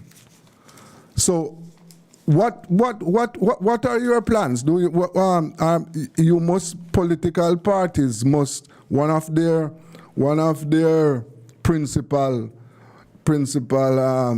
action is to win state power. What are your plans to win state power, Mr. Pattison? First of all, let me just say thank you very much for having me on your program. It's really a pleasure to be here. Yes. And I must correct the pronunciation of our name. It's the United Independence Congress. Yeah, independence. Independence, yes, Okay. meaning a collection of independent thinkers. So Yes. independence. We are indeed a political movement, and our goal indeed is to take state power, not for the purpose of having state power, but for the purpose of returning power to the people. And the way Okay. to do that is to make Jamaica a true republic that fully respects the rights of citizens, the right to life, liberty, and property, and to ensure that the citizens have a safe, clean, and orderly environment in which to go about transacting their business and caring for their family and enjoying their retirement. Okay. So one of your perspective, one of your plan is to make the country into a republic.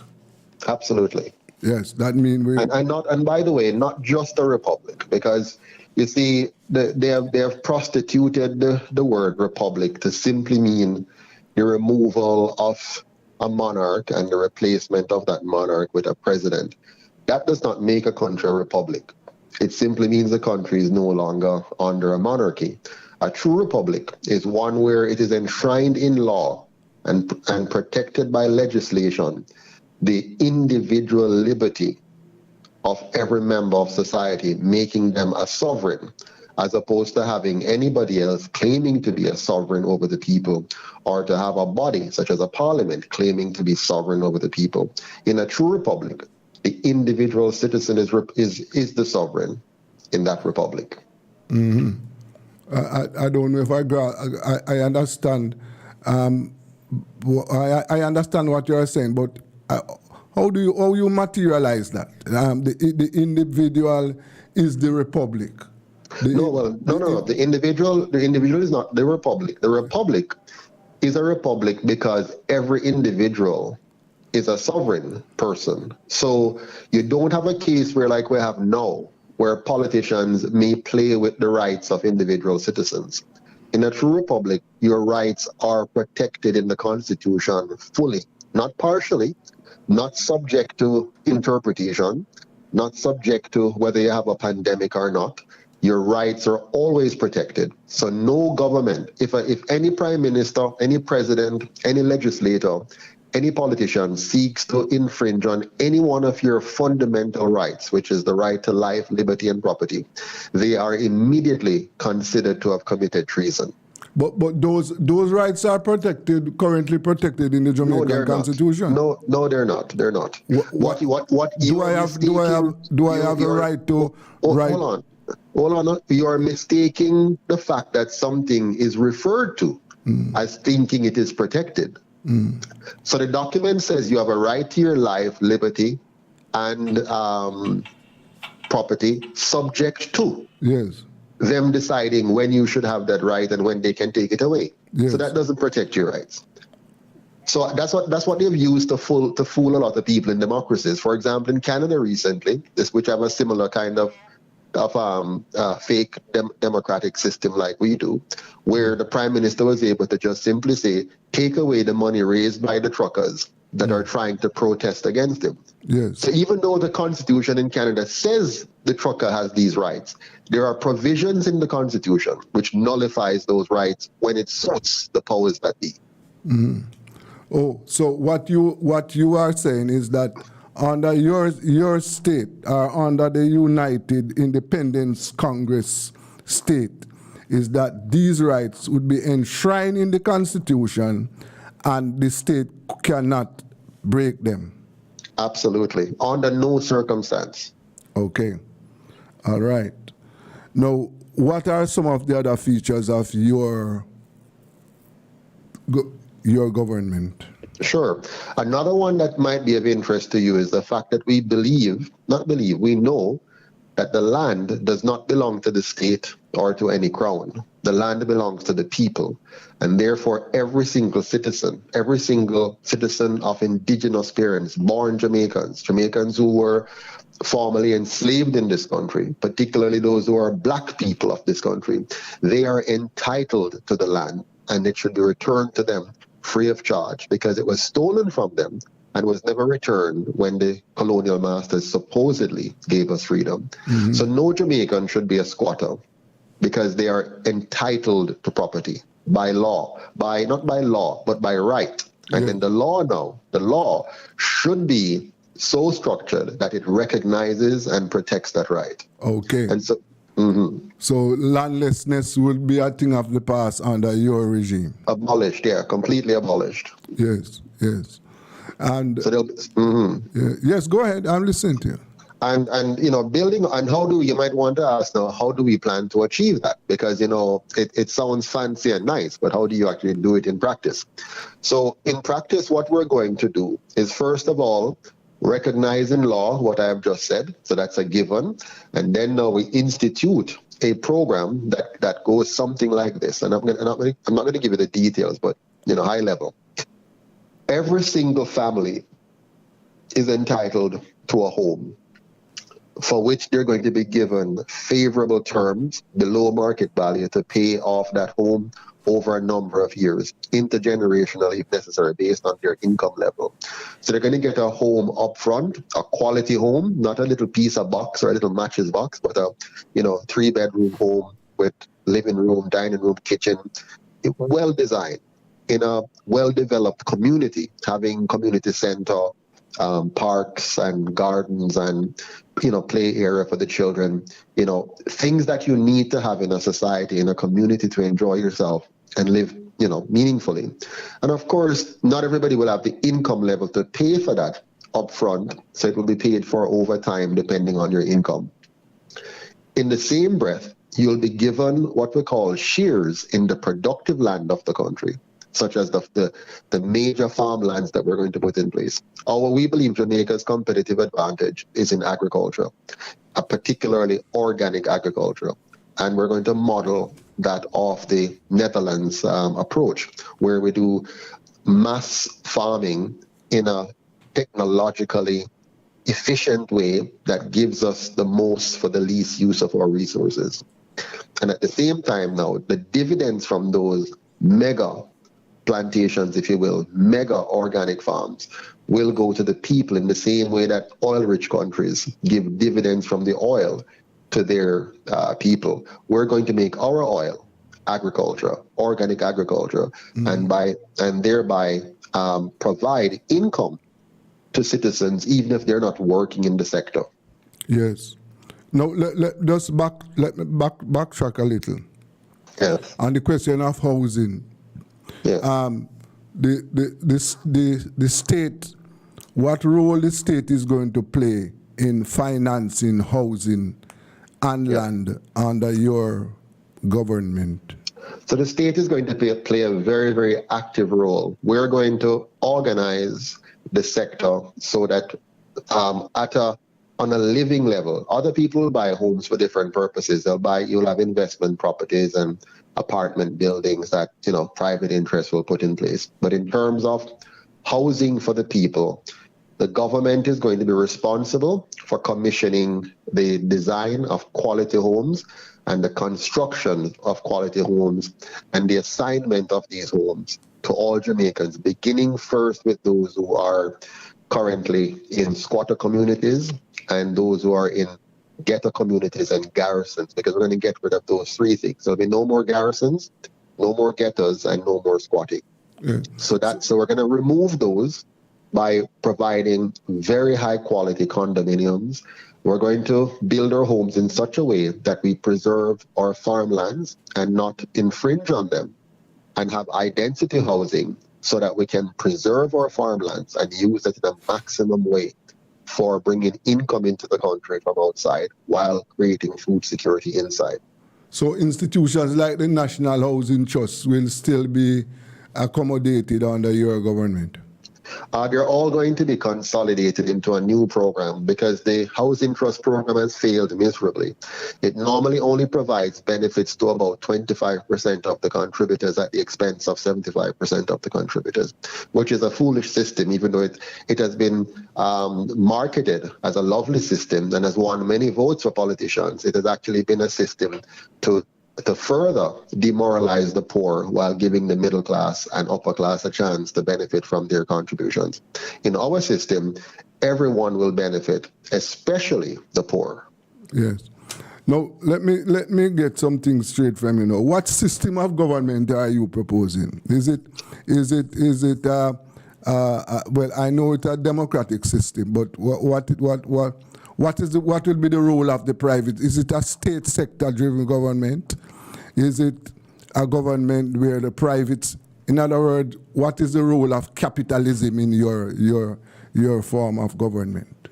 Well, in our form of government, we believe strongly, and I'll say this again, there's a vehicle passing here, so let me let it pass. We believe strongly in protecting and promoting a free and fair market economy.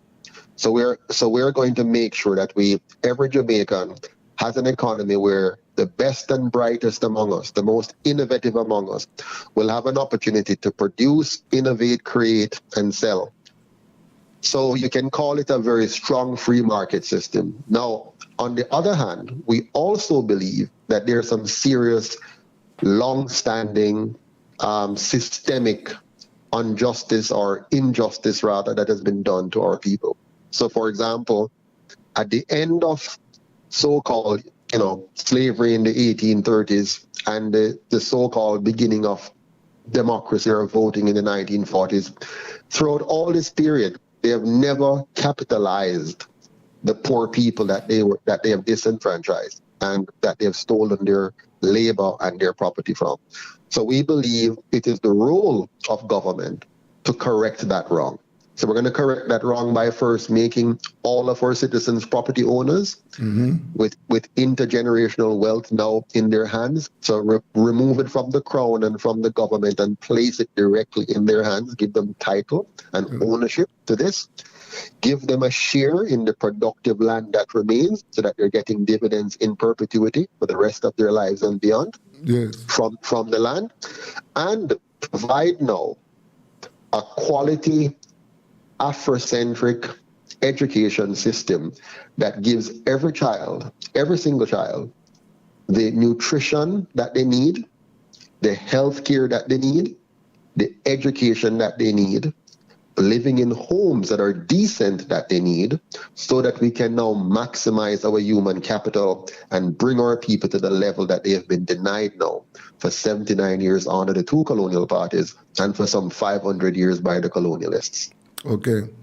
And of course, this is your system of government is a multi-party. Is a system that allows for multi-parties to contest elections. Right. So our system, yes, it allows for multi-parties, but the truth is our design is a non-partisan system, and I'll explain that to you. Yeah. In our system, parties can exist, but they're no longer going to be as powerful as they are now. They're going to lose a lot of their power, and I'll tell you why. For one, we're going to have a 100% publicly funded campaign financing system, and that will fund. So Yes, elections will be funded publicly. Right. So no candidate will have to raise money from the private sector or anybody else. No candidate. So the way we're going to design this now is the candidates will be publicly funded once they qualify. And to qualify, you have to be both academically and experientially qualified, meaning you have to have the technical competencies to be of value, being a good representative, and you have to have experience having worked in a way that demonstrate that you have leadership and managerial skills. So, for example... And that will include the candidates from your party? Yeah, man, any party. The thing is, parties won't be relevant anymore because it's now based on the candidate. So you no longer come to the table as JLP, PNP, UIC, or anything else. You come to the table as Joseph Patterson. You follow me? And hold on. Yes. So I am contesting as Desmond Richards. Yes. I don't represent any party. You don't have to. You can. You may align yourself with a party, but the electoral system won't recognize your party. It only recognizes you. It does recognize the candidate. Yes. And how many candidates? How many candidates then? Any number of candidates. Anybody who wants to run can run. And as I said, so you can have 100 candidates under your system of government. Yeah, you can have 100. It doesn't matter. The number can be any number. However, the system itself will by design cause selection, meaning you have to qualify. So in our system, every candidate has to take a good governance course and pass. Yes. Okay. Yes. So who is going to set up who is going to set up the curriculum for that? The state, of course, the state sets it up. I mean, the government will. But who run the government? Just a second there. Yes. Who is going to run this government? Who are the people who are going to run this government? Are they going to be selected by who? Who are going to select them? Well, that's what we're talking about. No, we're talking about elections. So as I was explaining to you before. Yes, the elections are held. Under this system, under this system, the new system. So let's say we elect the UIC tomorrow under the old system, right? So the current system, the UIC runs and JLP run and PNP run, and the people of Jamaica decide that they're going to give the UIC a majority. Right. So we have a majority, and we know. And the UIC will now form the government. We now form the government under the current system. Yes. Okay. We, during that time in office, our first 5 years in office, would have led the Jamaican people to vote for a new constitution and a new system of governance. You follow me? Yes. And once they've elected us and they have now voted for a new constitution in a referendum, which will have a new system of governance in it, and new regulations will be written to support that system of governance, then the people will now be at the next election under a new system.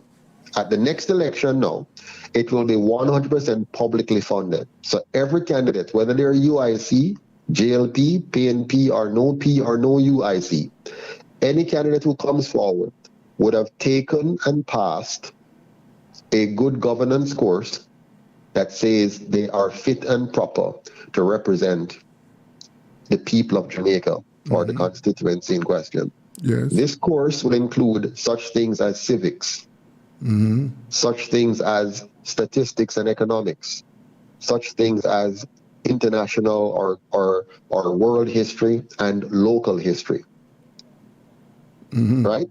And they will have proven that they have the intellectual stamina and the understanding and appreciation necessary to represent people. Yes. Once they have passed this exam and been certified as such, they will now have the task of going into their local community and getting the number of nominators to agree to nominate them. Okay, so let's say you're running for president, you need to go and get from each parish a minimum of, say, 25 nominators. Okay? And when these persons nominate you, they are saying by their signature that they're giving you their votes. Yes. So they can't. So the votes cannot be given elsewhere. Currently, you can nominate somebody and not vote for them. In the new system, when you nominate somebody, you're automatically giving them your vote. So you have lost that vote. You can't vote again in the election. That vote will now count for them. Now, what this does, Mr. Richardson, it ensures that the persons who put their signature to a nomination form is serious about what they're doing. Yes. Okay. Once that is done, the candidate, no, all candidates will given the same access to radio, television, internet, town hall, and public debates. The same access. So nobody will be disadvantaged because they are poor, and nobody will be advantaged because they are rich. No, but remember, you have private media, you know. No, you're not listening to me carefully. No, of course I'm listening to you. When you Yes. said access to, You're who's going to pay for the time on private media? The public? Listen to what I'm saying. They will have equal access to radio, television, internet, town hall meetings, and debates.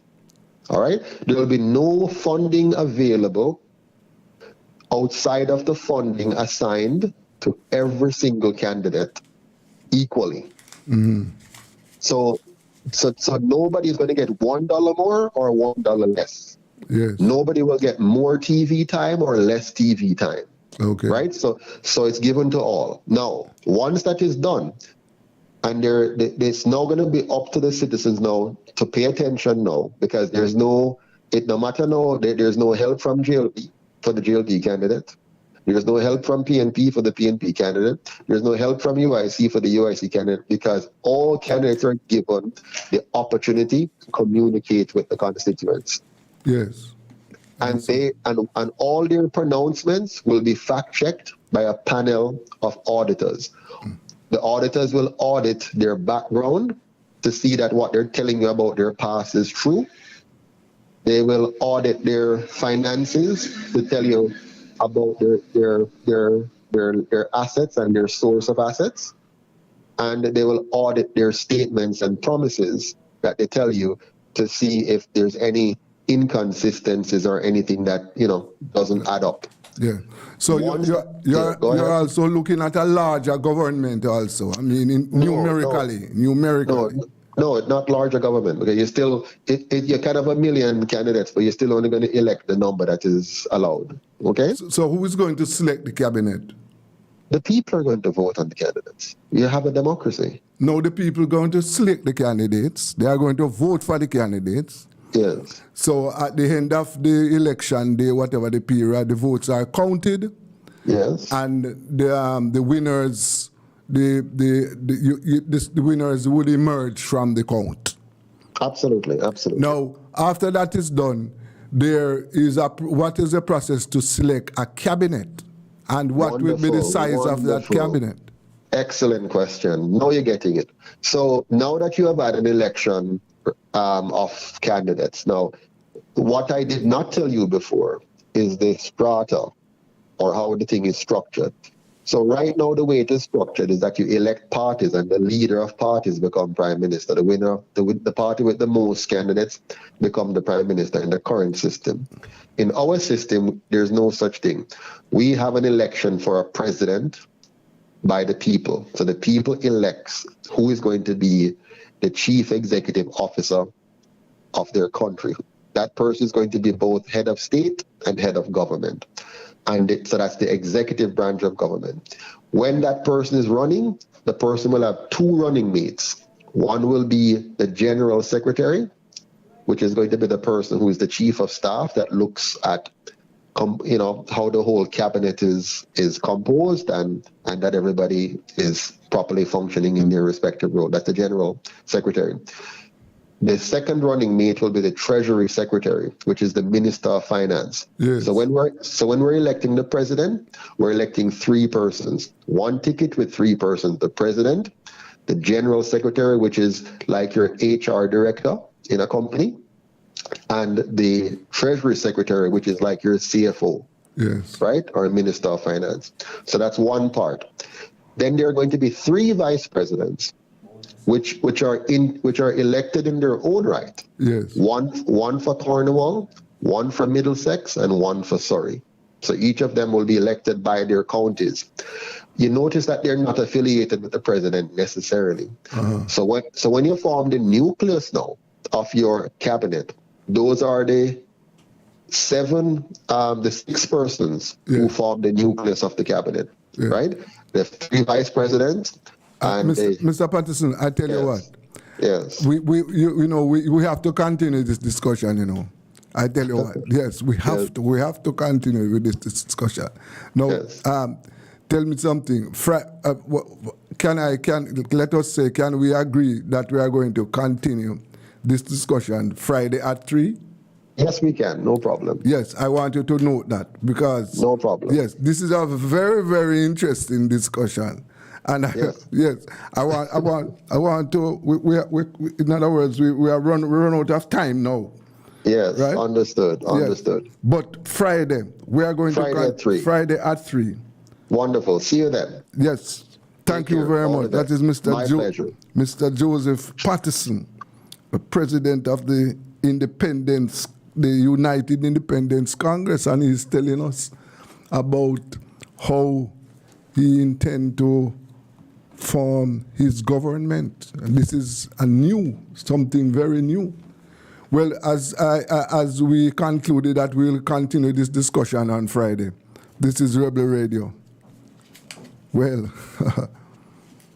let us take a break.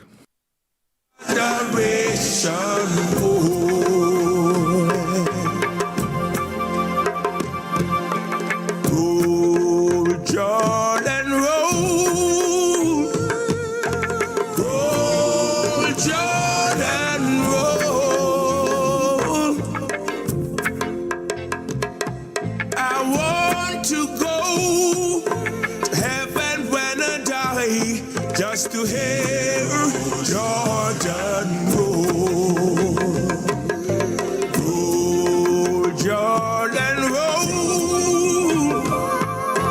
roll, Jordan roll. I want to go to heaven when I die, just to hear River Jordan roll.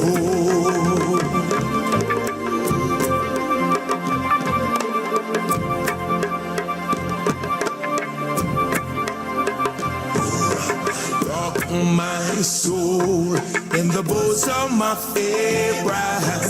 Rock my soul in the bosom of Abraham. Rock my soul in the bosom of Abraham. Oh, rock my soul. Rock my soul in the bosom of Abraham. Rock my soul in the bosom of Abraham. Rock my soul in the bosom of Abraham. Oh, rock my soul. Swing low, sweet chariot, coming to carry me home. Swing low, sweet chariot, coming to carry me home. Swing low, sweet chariot, coming to carry me home. Swing low, sweet chariot, coming to carry me home. One bright morning, when this life is over, I fly away home.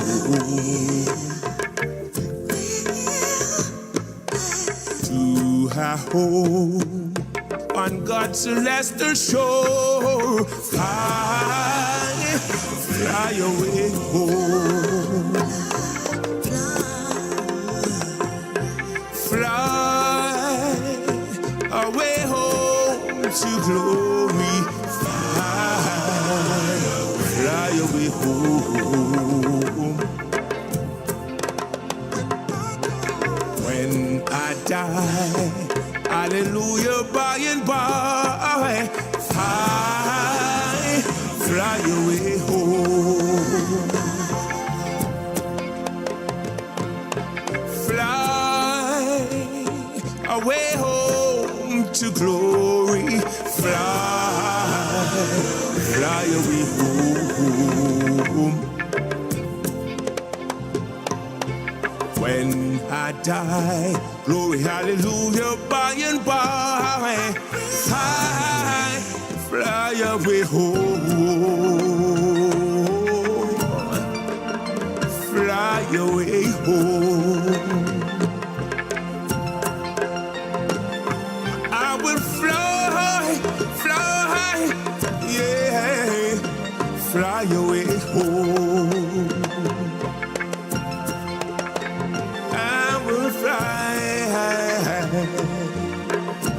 I will fly away home.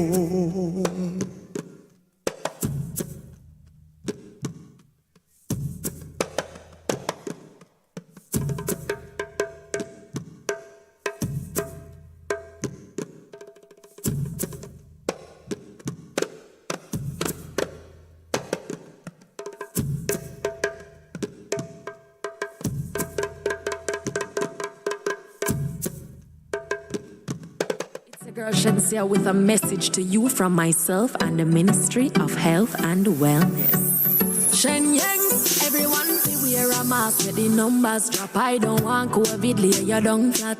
Nose and mouth, you fi cover up that. Oh, oh, oh, oh. Sanitizer, get hospitalized. Fight the virus, then fight for your life, yeah. Nobody talk about say you no response no more.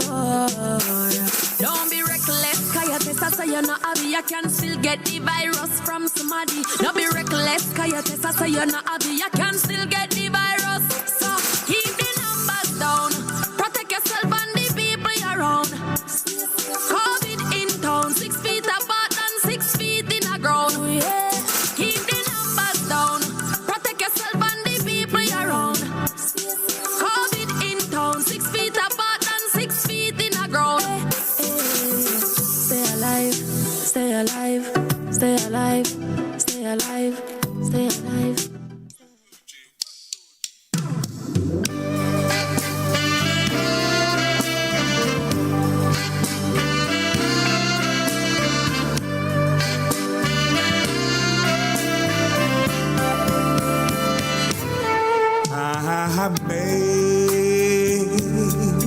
Amazing grace, how sweet, sweet the sound that saved a wretch like me.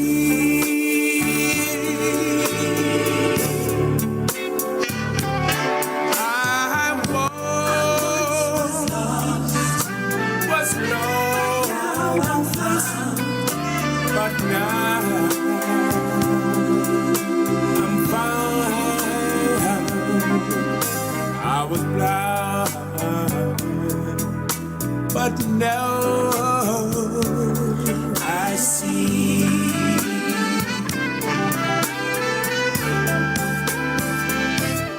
Was grace that taught my heart to fear, and grace my fears relieved.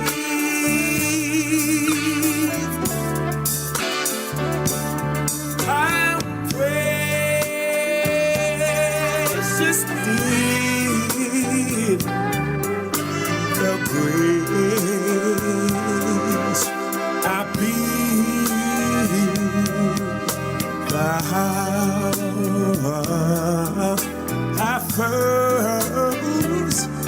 first believe.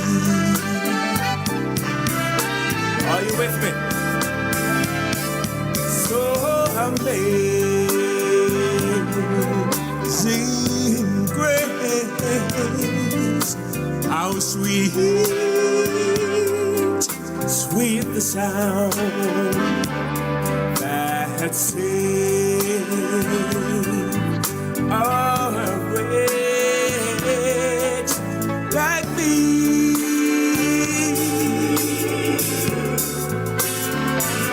I was lost, but now I'm found. I was blind, but now I see.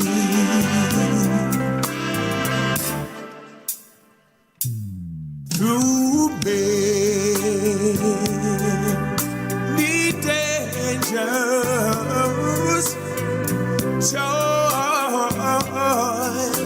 and sneers, I have already become.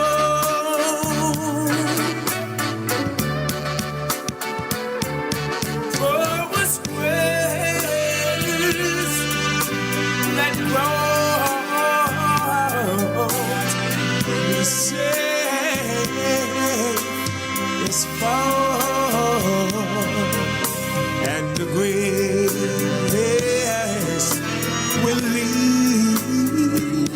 lead us home.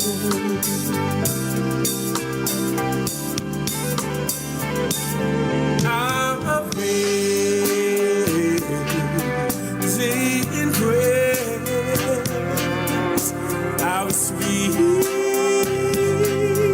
sweet the sound that saved a wretch like me.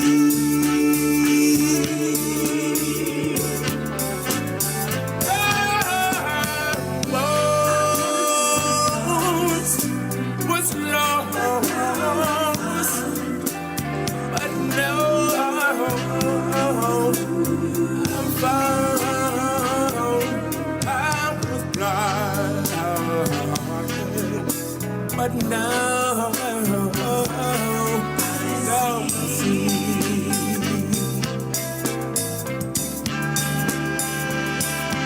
I was blind, but now I can see.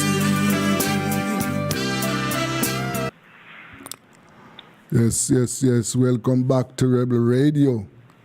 And at this time, we want to talk about food security. Earlier on, we had this very interesting discussion with Mr.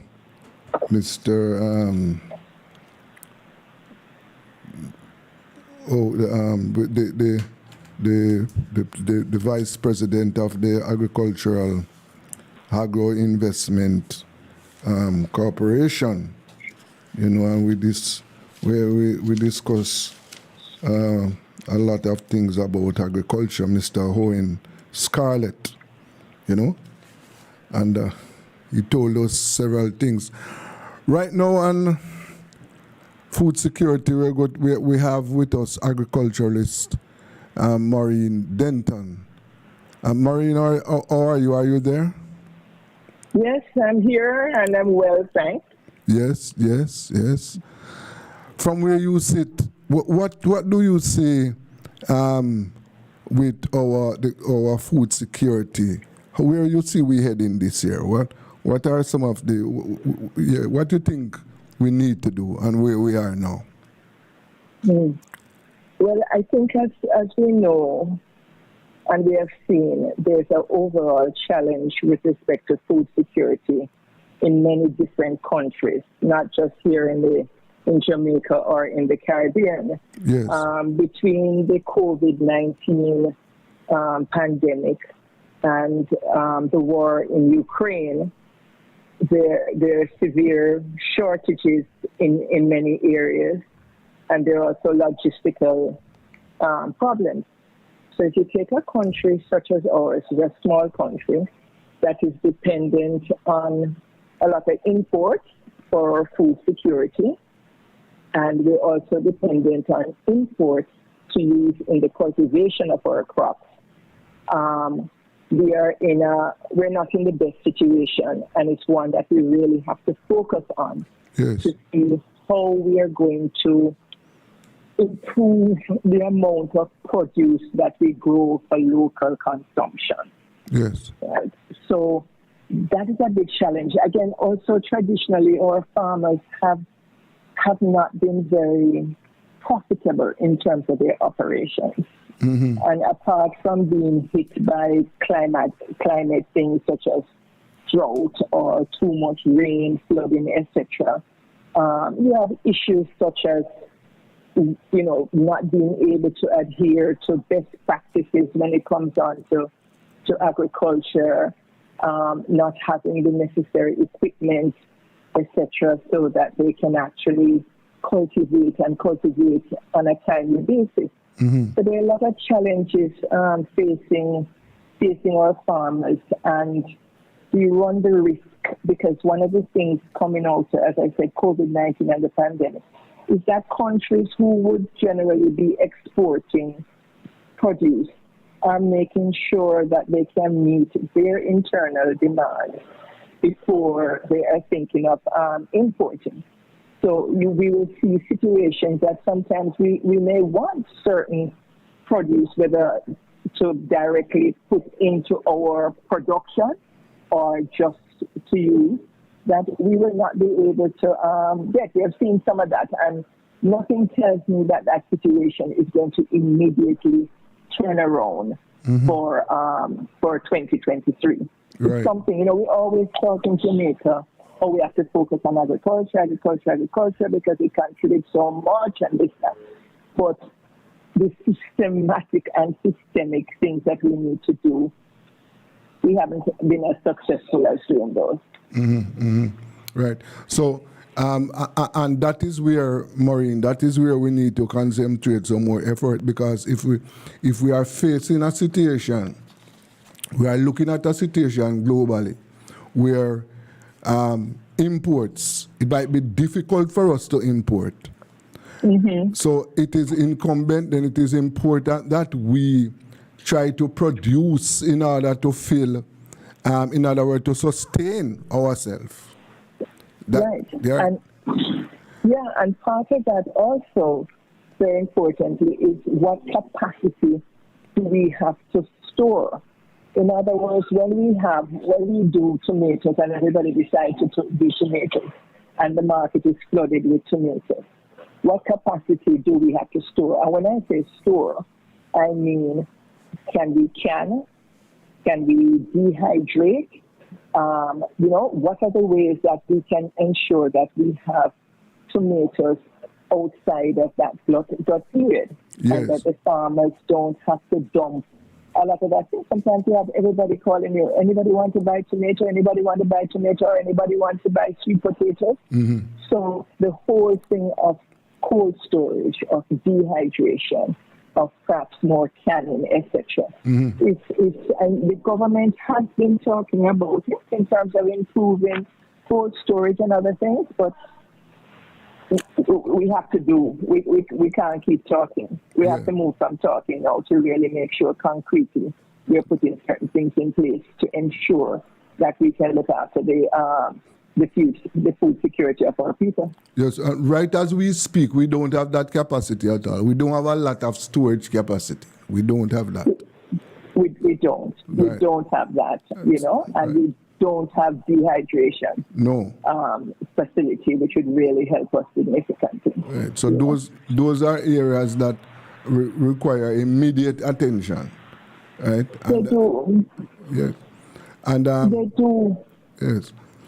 And it is going to require both state and private sector input in order to improve those areas. And we, as I said, I agree with you totally. We have to do less talking now and more acting in those areas. Yeah. Right. And it can't be. So, for example, I see some land, for former sugar land that the government is leasing, right? Which is good if the lands are not being utilized. And it's better than putting those lands to housing, as they do in certain instances, and to try to get some of those lands under agriculture. However, as part of that, we have to look at water distribution and water supply. Yes. And we have to look at proper drainage, because in this time, it's very hard to grow if you can't irrigate. You run a big risk if the season remains dry, especially with climatic changes, that you're not so, it's not so clear. There was a time when everybody said, well, the rain should come now, the rains will stop at this point, etc. That predictability is no longer there. No. It's not. So we have to have proper access. A lot of the farmers have to have proper access to water. Which they don't, and you also need to have more water storage facilities. So at least when it rains, you can harvest some of that rainfall to help you when you don't have water. So I mean, we just really, I mean, if you hear a certain amount of frustration in my voice, it's because it's something that worries me very, very much. Yes. Right? That we know what to do. We know what to do, yet we don't do it. It's not just a matter of resources, of not having the resources. Part of it is how we employ the resources. Yes. Right? The efficient use of resources is also an important part of it. Another thing, Maureen, in Jamaica, a significant number of our farmers are the small farmers. Now, what I don't see, and you are more exposed to this than me, but what I don't see over the years, over decades, I don't see a concerted effort to organize small farmers in the kind of way that, first of all, they can become more productive, they can earn more, get them properly organized so that they can get more out of what they are doing. At the moment, they are scattered, and they have been playing a significant role in food production in the country. Yes, they definitely have. And as you said, in the 70s, there were things that were tried to bring farmers together to, to provide cooperatives so you could have some marketing and that sort of stuff. But yes, I would hazard to say that most of the small farmers almost operate at a loss, right? Most of them, because they don't, certain resources that they would need for the assistance or the help, the guidance in terms of effective yield. So, for example, you can go and buy seeds as a small farmer would buy, right? As any farmer would buy. Yes. But there's no guarantee that those seeds, there's no guarantee on the quality of those seeds. We went through a situation, for example, with peppers, where a lot of the pepper seeds that we were getting, that farmers were planting, were just not giving they were not germinating well, and they were not giving good yields. Yes. So again, the focus in terms of just ensuring that our farmers have access to proper high quality seeds, and this is something that our research center or some other institution can make sure that they handle. In terms of the soil and properly preparing the soil. It's very hard for some small farmers because they're working on the same piece of land over and over. Yes. And I don't know if you recall, I remember when we were in high school, they used to teach us this thing about, I think it was the English farming system, where they used to talk about rotation of crops, Yes. etc., etc. Yes. You know, a lot of the small farmers can't do that. You No. know, they sort of plant back in the same area, and therefore the soil is getting more and more depleted.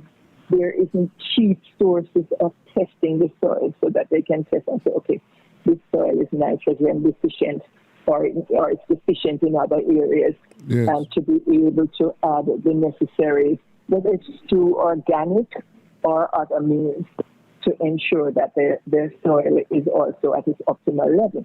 Yes. Those are things that And the other thing, Maureen, is that they are not able to, most of them are not able to rotate in a land because, first of all, they have a limited amount of land. Mm-hmm. Right, so, Yeah, they are not, yes, as you No, were, sorry, go ahead. yeah, they are not able to, as I said, rotate land. Exactly. They have one piece of land, and it's a small piece of land, and therefore that is what they have to plant on. So they can't do any rotation. Exactly. No. But it's being assisted and given the proper technical guidance. Even with that one piece of land, you can be shown how you can help to constantly revitalize that land by ensuring that certain things are put back into the soil, etc. And also from going towards more organic farming, so that you're not putting all of those chemicals that are also destroying the soil. So you know what I mean? So long term, well, short term, those are things we have to think through. If not, we're going to wipe out our small farmers in the end. Yeah. You know, because they just won't be able to effectively grow. Yes, of course. They can't. The other thing, Desmond, to touch on, you know, which is a sort of pet subject of mine, is this whole thing about insurance and crop insurance for the farmers. Yes. And as you know, there really isn't any good crop insurance scheme in place. There is one type of insurance, and it's offered by GK Insurance, and I'm not sure who else, which is very specific. You know, it goes to, I don't find it very, very cheap. And it also, you know, if there's a certain amount of wind or water and your crop gets damaged, then if you have bought that insurance, you get a certain amount. But in most places, in most countries, crop insurance is something that is done between the private sector and the government. Because, as I said, the farmers alone generally cannot afford that insurance. Right.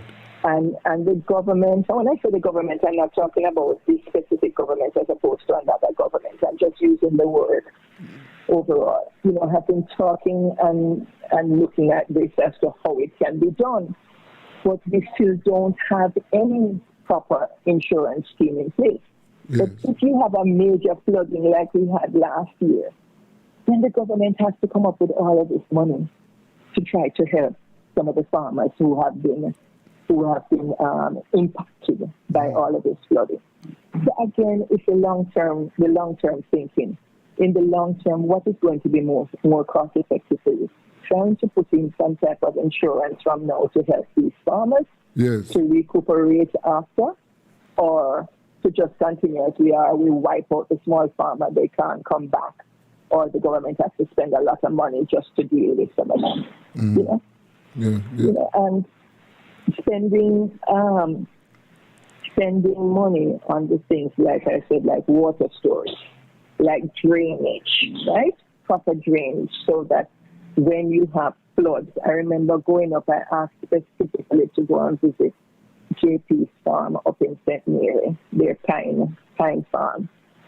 And the drainage system that they put in place is just unbelievable, right? Yes. And this, they said, was from an experience where they got totally flooded out. Uh-huh. Right? So they had to put in a drainage system that it is highly, highly unlikely. You really have to have some serious flooding for the pineapples to be impacted. Now, it's costly, right?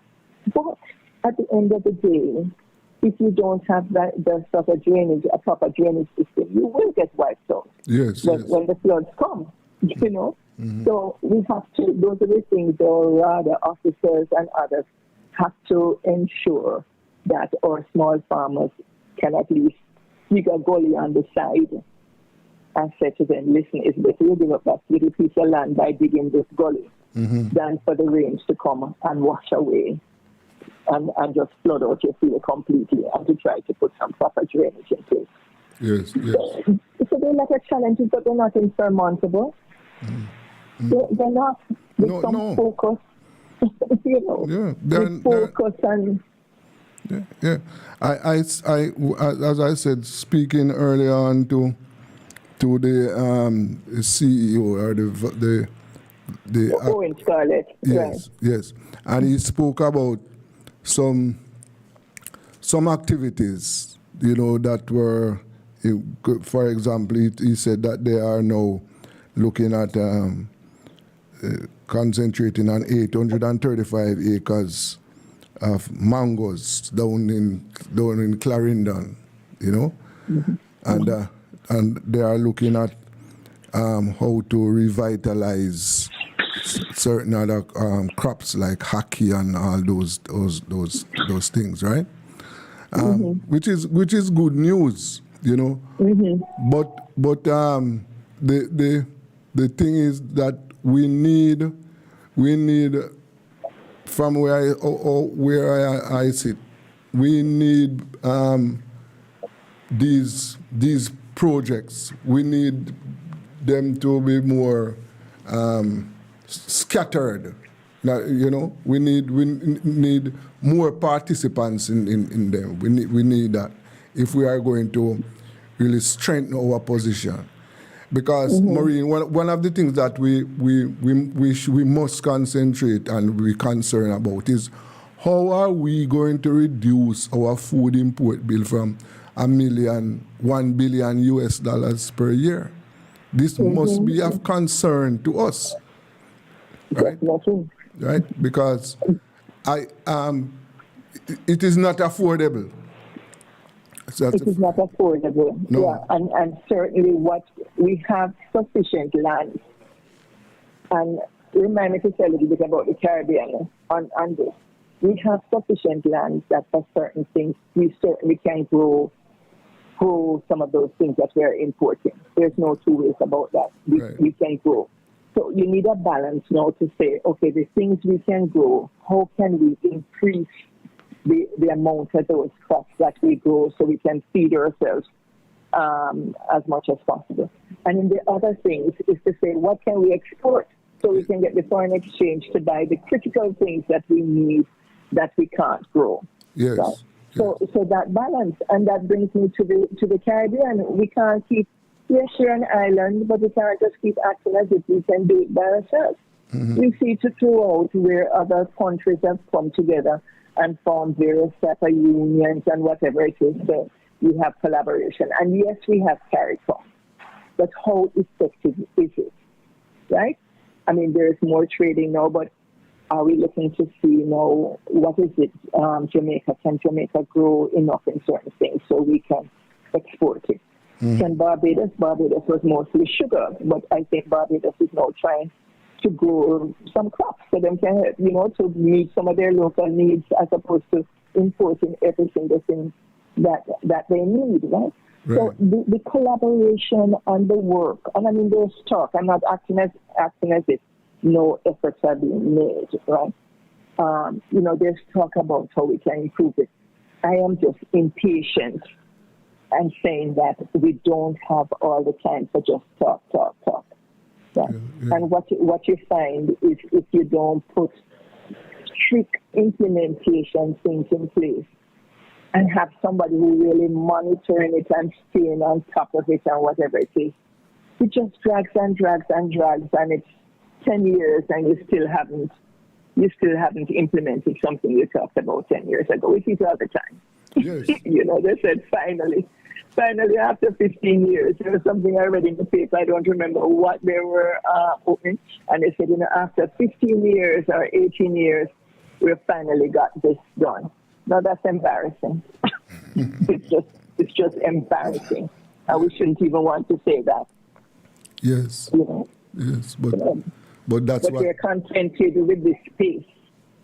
that is. And in the meantime, our people suffer. Yes, of course. And we're getting poorer and poorer. Yes, and as you pointed out earlier on, is we are now moving. We are in a world where you might have money to import what you want, but it is not available. Exactly. That is the crucial thing. It is just not available. Yes. We saw how earlier last year, late last year, the farmers, there was a shortage of feed products, right? Mm-hmm. Yes, Mm-hmm. and so these are some of the areas that we need to take stock of and see how we can improve on it. Right now, I don't see, Maureen, you know what? I don't get the impression that the state is playing its role in order to get these things going. I don't see them doing it at all. There's just a lot of bureaucracy with a lot of stuff. Yes. That just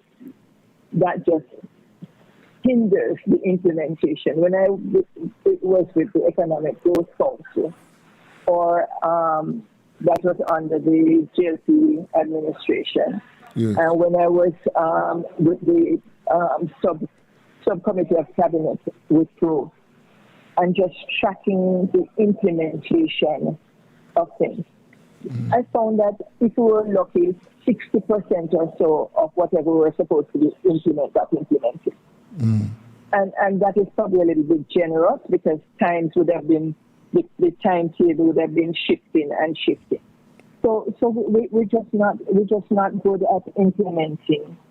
And even though it's so hard to explain, because even though we know the seriousness of the situation, and we talk about it, at the end of the day, there isn't sufficient will or whatever it is to make sure it gets done. There just isn't, And so when we look at our 60 years independence, and we look at what we have achieved, and people like to compare with Singapore and to compare with other places. But the thing is, though, when you look at a country like ours, with so many talented people, right? And I mean talented at all levels. I'm not just talking about singers and whatever it is. I'm talking talented in terms of workers, ideas, this, that, and whatever it is. Yes. And to see where we are at this point, even in comparison to other countries, even in comparison to some of the other countries in the Caribbean. Mm-hmm. Yes, we're bigger, but I mean, we're not moving at the pace we should be moving. No, Our growth has been meager or non-existent for a lot of years. Yes. We can't continue like that. No, we definitely can't. And we don't want to reach the city, reach a point where we find ourselves, struggling to feed ourselves. We don't want that. We don't want that. We don't, but we also have to tie this in, Desmond. We have to tie this in with a couple of other things. One, we have to tie in with education. Right? We have to tie in with education. Right? So the education of our population, like on the farm that I am working on, a good amount of the persons on the farm can't really read. And we're not just talking about older people. Yes. We're also talking about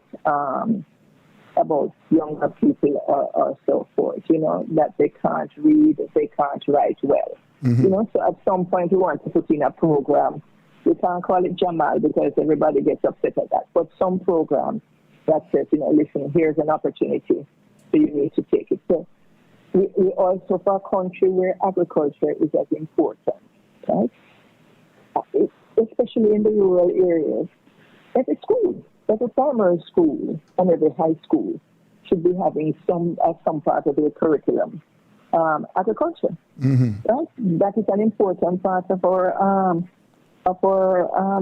development. Yes. So that's something that needs to be taught and to be introduced early, because remember, coming out of slavery, right, where forefathers were forced to work on the land for no pay as slaves, etc.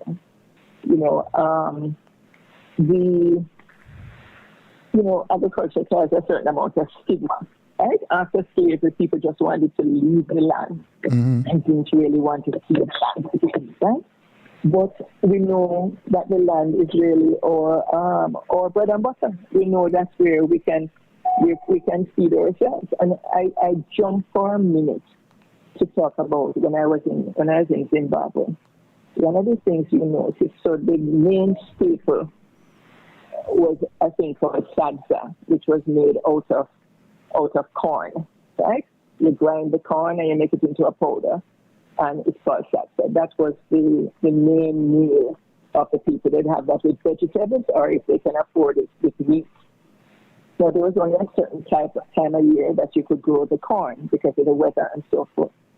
But just about every person would be finding some, and a lot of times it was not their land, but just about everybody was growing some corn, some way, some maize at some place to ensure that they would have corn to take them through the years.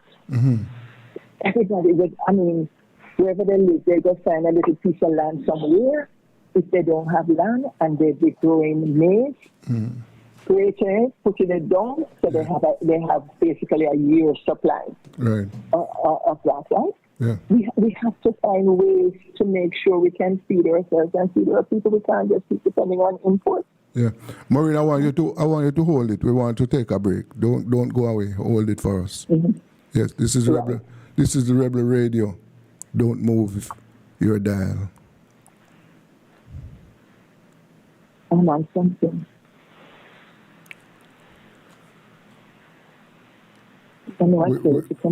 Yes, don't move. We want to take a break. Okay. We're going to our break now. Sure. Yes. Okay. Yeah.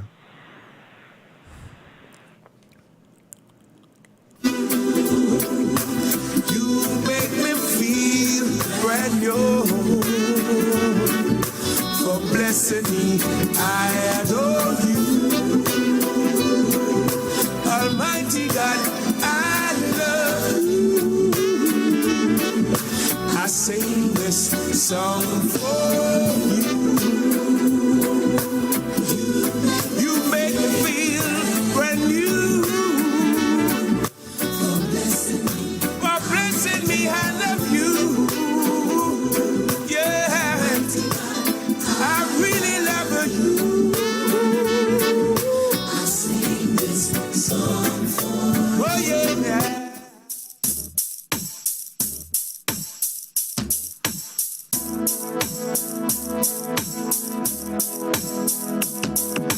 When you have troubles, don't cry.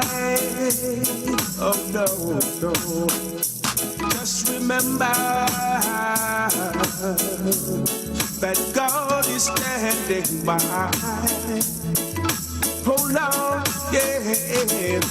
When you have heartaches, don't cry. Oh no. Just remember that God is standing by.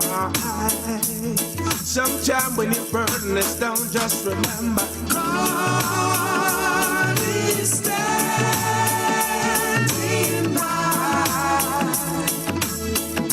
Thank you, Lord. So there's no need to cry.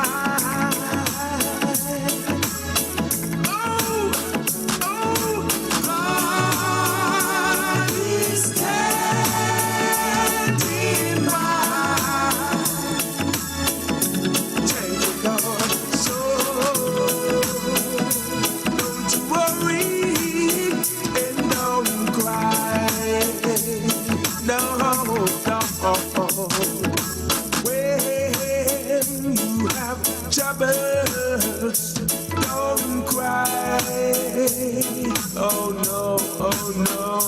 Just remember that God is standing by.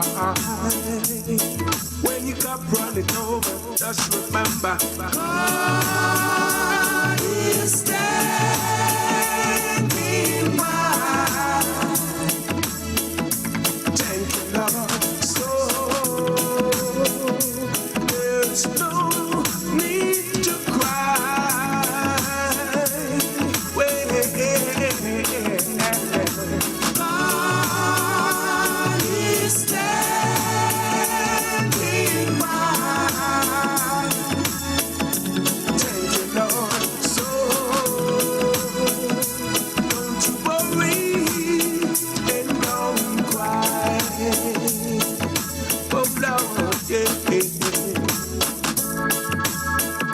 Forget about your troubles. Forget about your pain. Yeah.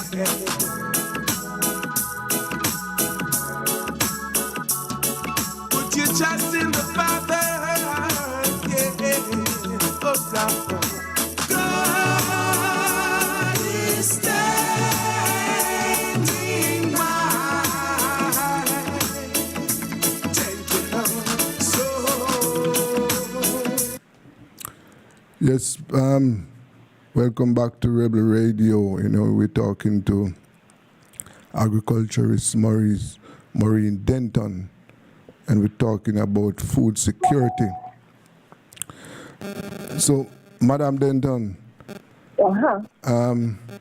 so as you were saying that we need to, as part of making sure that we are able to provide for ourselves, we need to look at the education of our farmers. And you, as you pointed out, you're not just talking about the older people, you're talking about the younger people. Right? Because, you know, there's a tendency in Jamaica for us to look at agriculture as an area where dunce people, that is the era for dunce people, and that is what we want to change, because agriculture is a very serious part of our economy, and it requires people with knowledge and education to drive it. Exactly. And as I'm saying, this whole concept of dunce people in agriculture comes out of the whole colonial plantation society roots, but we have to change that. And part of the change is through the education system from a very, very young age. Yes. That we teach, you know, love of the land, what we need to do, how do we produce for ourselves, etc. It's very important that we change the whole cultural mindset around how agriculture is used. Plus, because in order to be really productive in agriculture now, you have to get, in quotes, more and more scientific, right?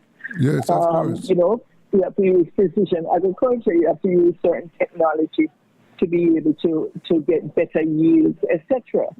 So you need an educated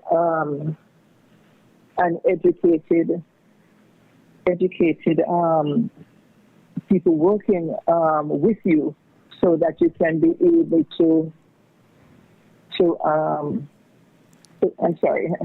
so that you can be able to really move and improve our output on the farms. You know, we're talking about having drones now. You know, we're not talking about the displacement of people. It's just the repositioning of people, right?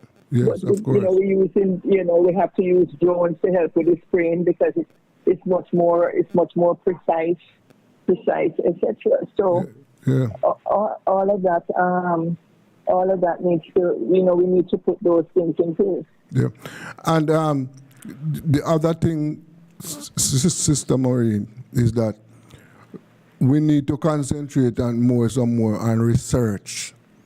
We can't have no good agricultural sector cannot survive without proper research. Right? Exactly. And based on discussions with players in the industry, that is another area where we are falling down. We are not utilizing our research capabilities at all. Right, and that's what I mentioned to you before about the seeds, about the poor quality of seeds that the farmers were getting. Yes. Right, we had a situation also where we were looking at yams and trying to look at how we could do frozen yams for export. And we found that a lot of the yams that we were getting, after a little while, they would turn black. And when we brought in like the specialist from UE, one of the things they talked about is just it's the soil. Right? Been growing yam over and over on that same soil, and the soil needed to be rejuvenated, etc. Uh-huh. So we actually could not do that project because of that. Of that issue, because you buy the yam and it's funny because when you cut it would look fine, but by the time you put it down for a while, some of it would turn black. Yes. Black inside. Yes. And so to go to your point, it's those type of research that needs to be done, because yam is something Jamaicans here in Jamaica love and Jamaicans abroad love. Mm-hmm. Yeah? Mm-hmm. So, we do quite a bit of export in that area. So you really want to make sure you're doing everything in terms of scientific research and all of that to ensure that we can continue to grow the volume of yams that we're growing, or increase the volume, and still have the quality. Of course. Yes. So, you're absolutely right. That's the other area that we have to focus on. In other words, when you're looking at agriculture, we can't access it here in the old time days, where you have a small farm and then do whatever little thing he can do and he knows how to do it. We're talking about if it is supposed to be a major contributor to your gross domestic product. Yeah? You have to treat it as such. In certain ways, we do certain things for tourism because we see it as very important. We need to do more for agriculture because it's an important contributor, or it should be an important contributor to our GDP. Generally, when our growth is low, it was a bad year for agriculture. Yes. Mm-hmm. We have to protect it. And going along with that, we have the whole thing about crime, about trade and larceny. Yes. Yes. Right? Yes. About trade and larceny. Yeah. That, again, that's something that has to be addressed. I remember having some meeting with some cattle farmers up in St. Anne, and an older lady came there to the meeting, and she said, well, the day they came for the last cow that I had, she had 12 cows, and they stole every single one of them. Wow. Every single one. Yes. So they came for the last one today. Mm-hmm. No, an older woman like that, what is she going to do? She can't recoup. How is she going to recoup? No. That's a loss. Right? Yeah. That's a loss. Yeah. So that is. And they think. So that they've done things in terms of the ID for the cows, etc., to put it on. But you still have butcher shops who are. They have to be selling them somewhere when they steal them. Well, and it shouldn't be. You might have. Don't get proper paperwork. You might have seen last year where one of the large companies in Jamaica, the large patty company in Jamaica, their truck was caught stealing cows in St. Anne. Yes. Yes. And one of the things that we should be looking at when a truck is when a farmer lose several heads of cattle. Now that no ordinary shop in Jamaica cannot manage that volume of beef. It takes a huge consumption, a huge operations, and therefore, one of the things that they should be looking at is, in investigating these things, they should be paying more attention on these large, the persons, the companies that buy large volume of beef do have the capacity to handle huge volume of beef. But in Jamaica, we are inclined just to mash up. We don't do things in a way to address the issues, because, for example, the farmers, pre their last name, that is one of the oldest crime in the country. And yes, some attempts have been made over the years, but not enough has been done to cramp this, and it is weighing down the farming community. Right? It certainly is.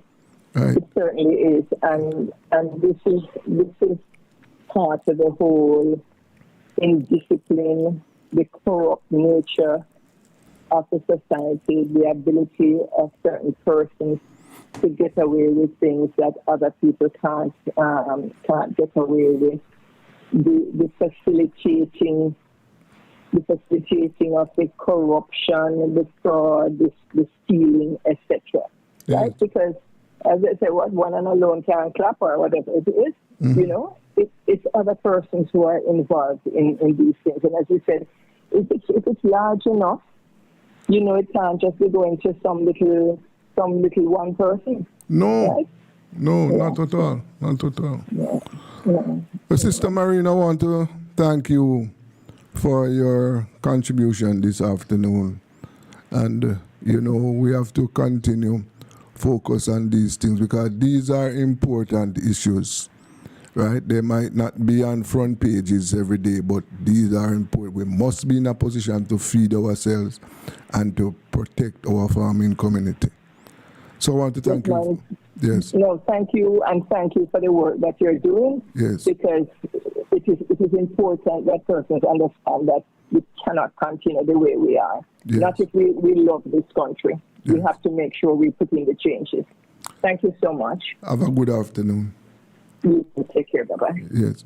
That was Maureen Denton, agriculturist, and we were on food security, as we both agree that we have to do everything that is possible to ensure that we preserve our food security. This is Rebel Radio. We're going to take a break.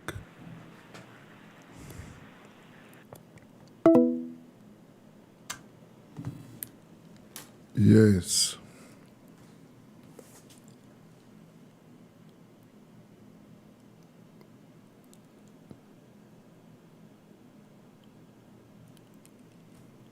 Oh, let us go for a break now.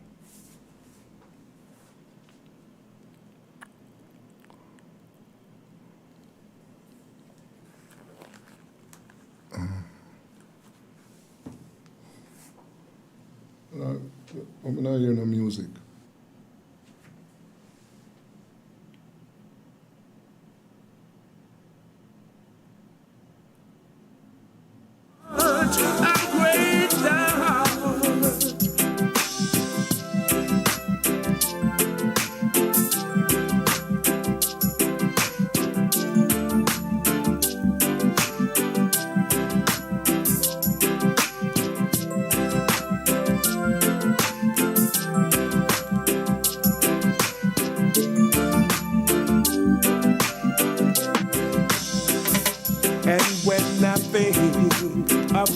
His son not sparing, sent him to die, as care can take it in.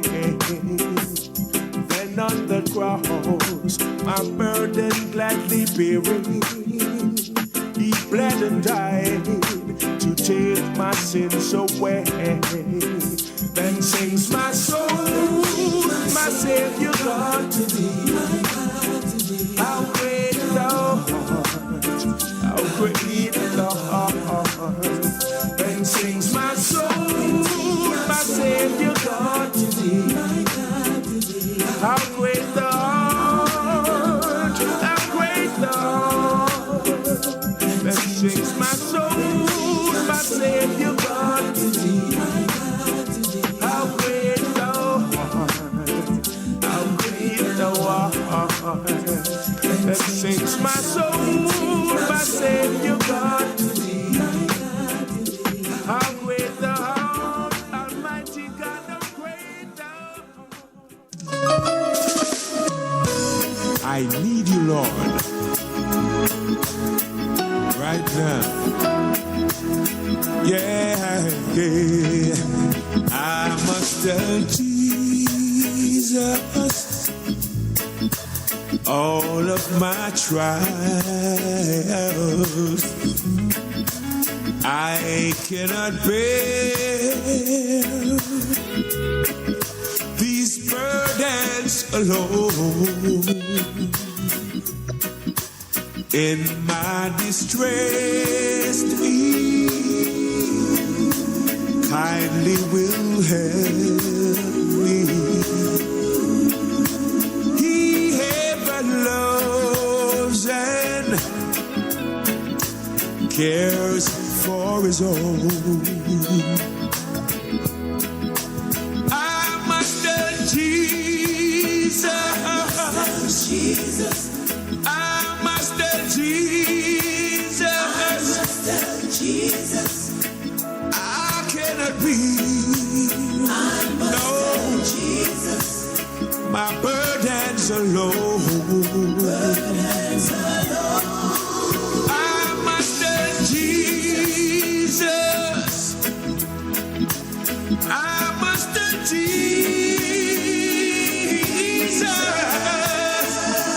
Jesus can help me. Only Jesus alone. I must tell Jesus all of my troubles. He is a kind and compassionate friend. If I ask Him, He will deliver. Make all my troubles quickly at hand. I must tell Jesus. I must tell Jesus. I cannot be. I must tell Jesus. My burdens alone. I must tell Jesus. I must tell Jesus.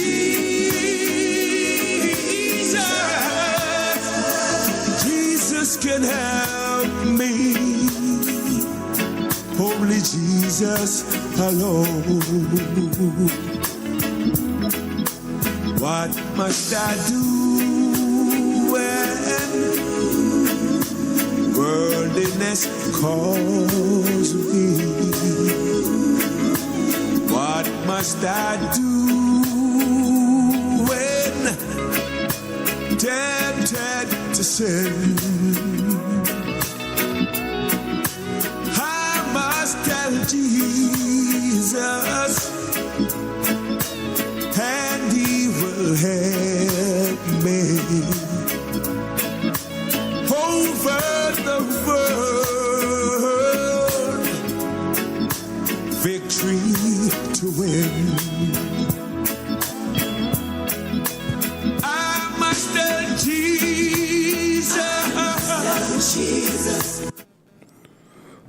Yes, welcome back to Rebel Radio. You know, and we want to turn our attention now to Guyana.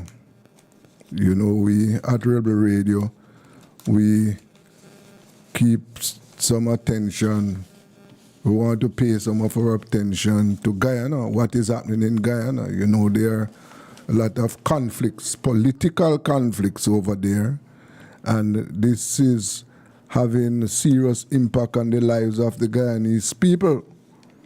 We have with us now Manzo Walton Desir, who is the opposition spokesperson on foreign affairs, attorney at law, Manzo Walton Desir.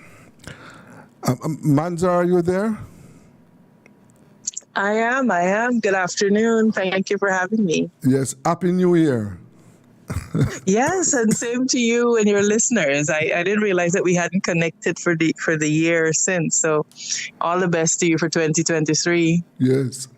I was hoping, and I'm still hoping, that things would change direction for, in other words, a better course in Guyana for 2023. But from where you sit, are you seeing signs of that? You know, I really do hate to be a Debbie Downer, but I don't, and particularly because we've just passed a budget, Yes. $791 billion budget, the largest that we've ever passed to date. And, you know, one would have hoped to see this PPPC government paying some attention to what is a problem across the world, and that is the issue of the cost of living. But alas, that was not the case. And so I think Guyanese have another tough year to look forward to. In the midst of plenty, there is poverty and there is lack, because I know that, you know, in the Caribbean, you see the news coming out of Guyana, we're finding oil here and we're finding oil there, and the billions in oil revenue. But the reality is that the average Guyanese, the middle class, the poor class of Guyanese, the working class of Guyanese, they are not feeling the effects of all of this money.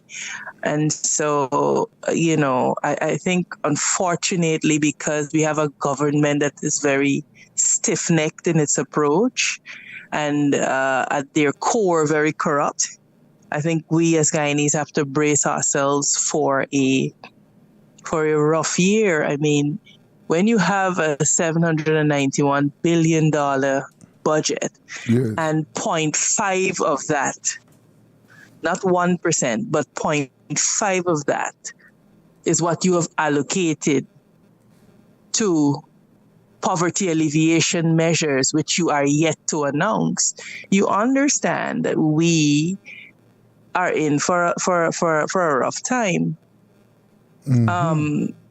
You see a massive investment in infrastructure, but we have an efficiency gap. The last figure was placed at 41%, which means that for every dollar we spend on an infrastructure project, whether it be a road, a bridge, or whatever, 41 cents on that dollar is wasted because of the efficiency gap, whether it's because of the procurement, the management of the projects, the evaluation and implementation.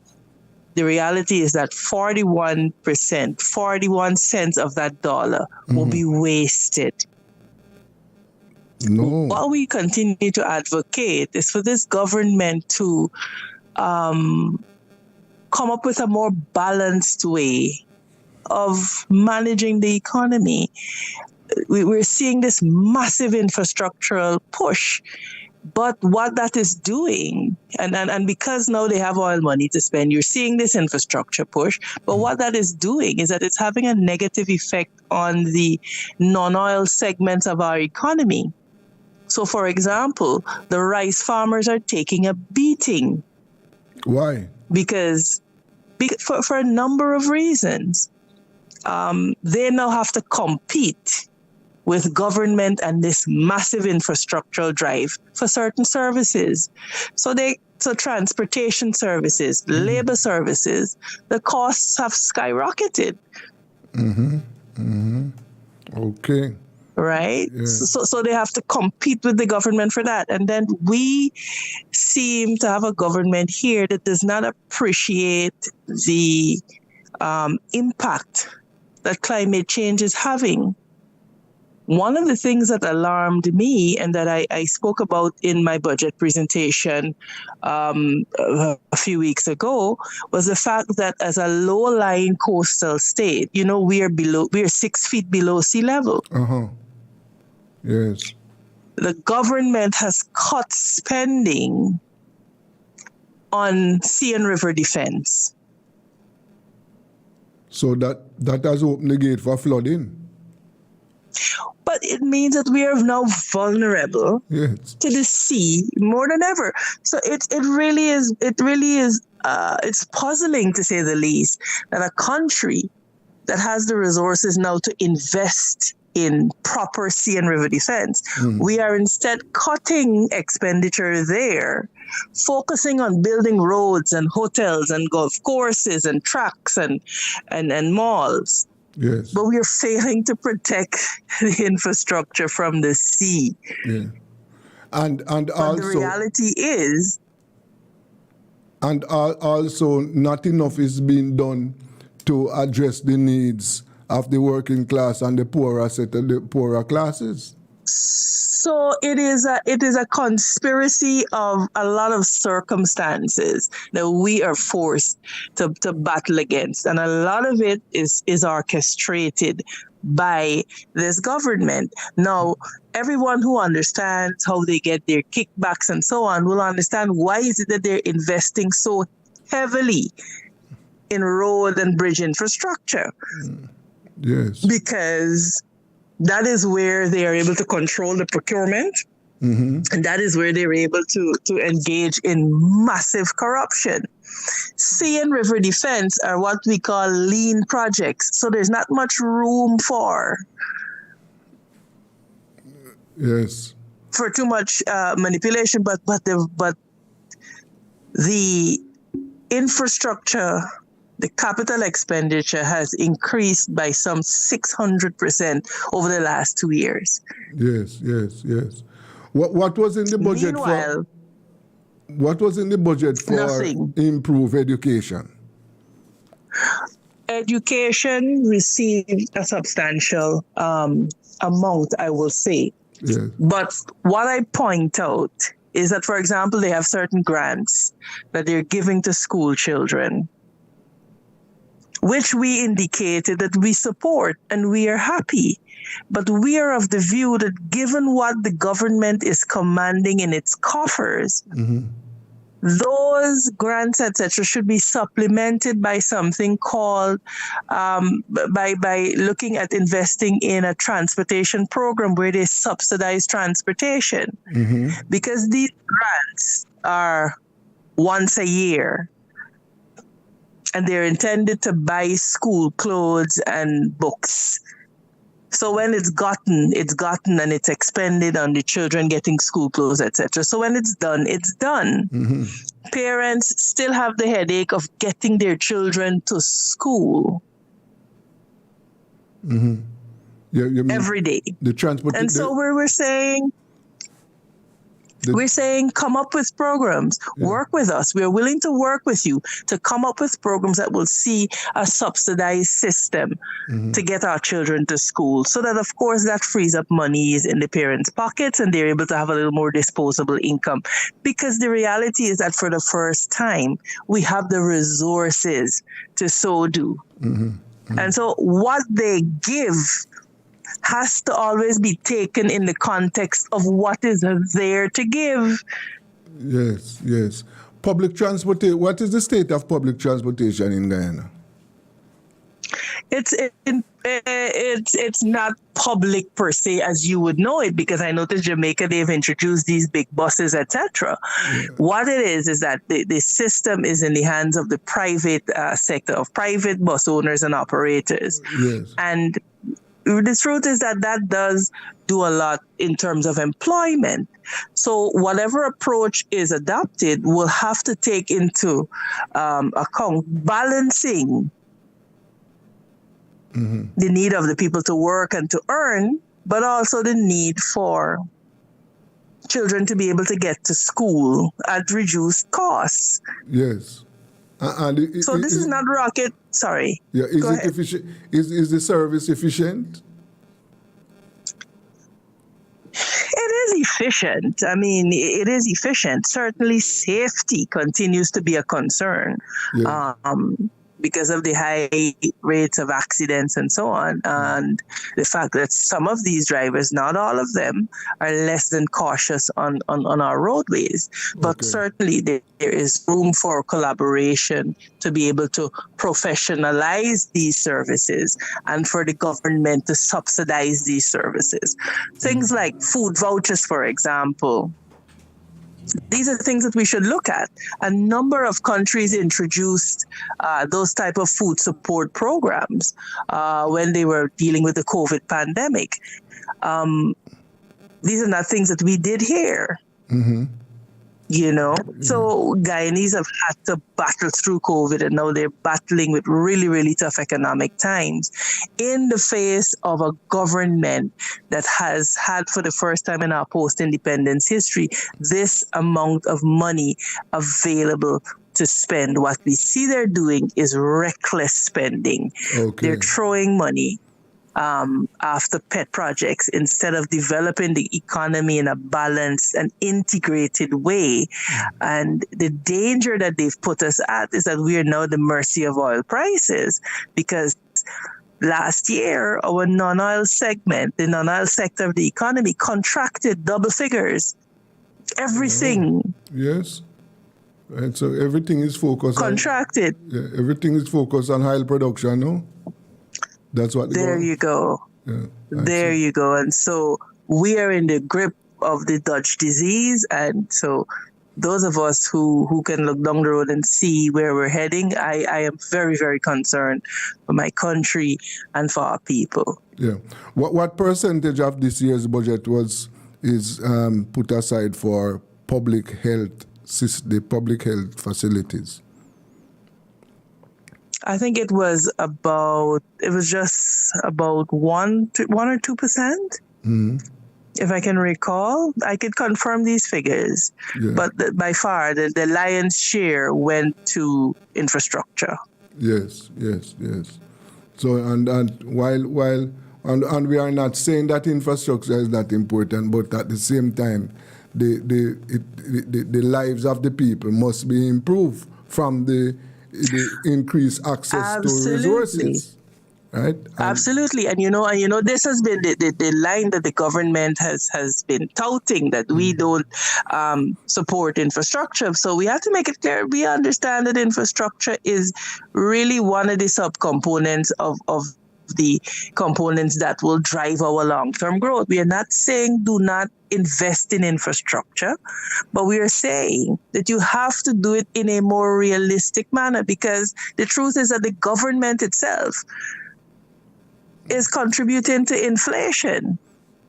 Yes. By dumping all of this money into the economy at the rate that they are doing it. Yes. I can see that. And the last time I spoke to a journalist over there, they were telling me about the whole question of wage increases, and they were telling me that the public sector was wages in the public sector, and this is something that I didn't understand clearly. Wages in the public sector is higher than wages in the private sector. Is that correct? That is correct. In particular in certain industries within the private sector. That is so. The labor-intensive segments of the private sector. And so under our government, we saw a significant increase in those salaries. And it is something that we continue to advocate for.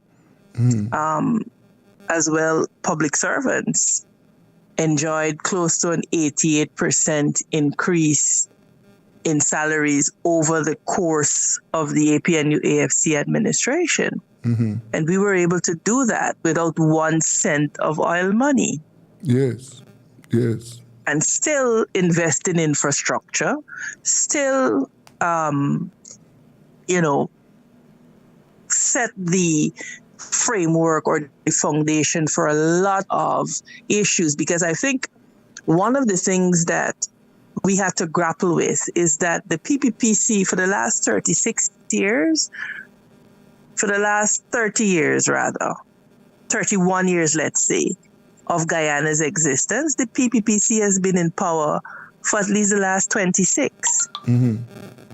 And so when people assess the APNU AFC's performance, you're dealing with, and I'm not saying that it was perfect. That is not what I am saying. But I like to encourage us to take things in context.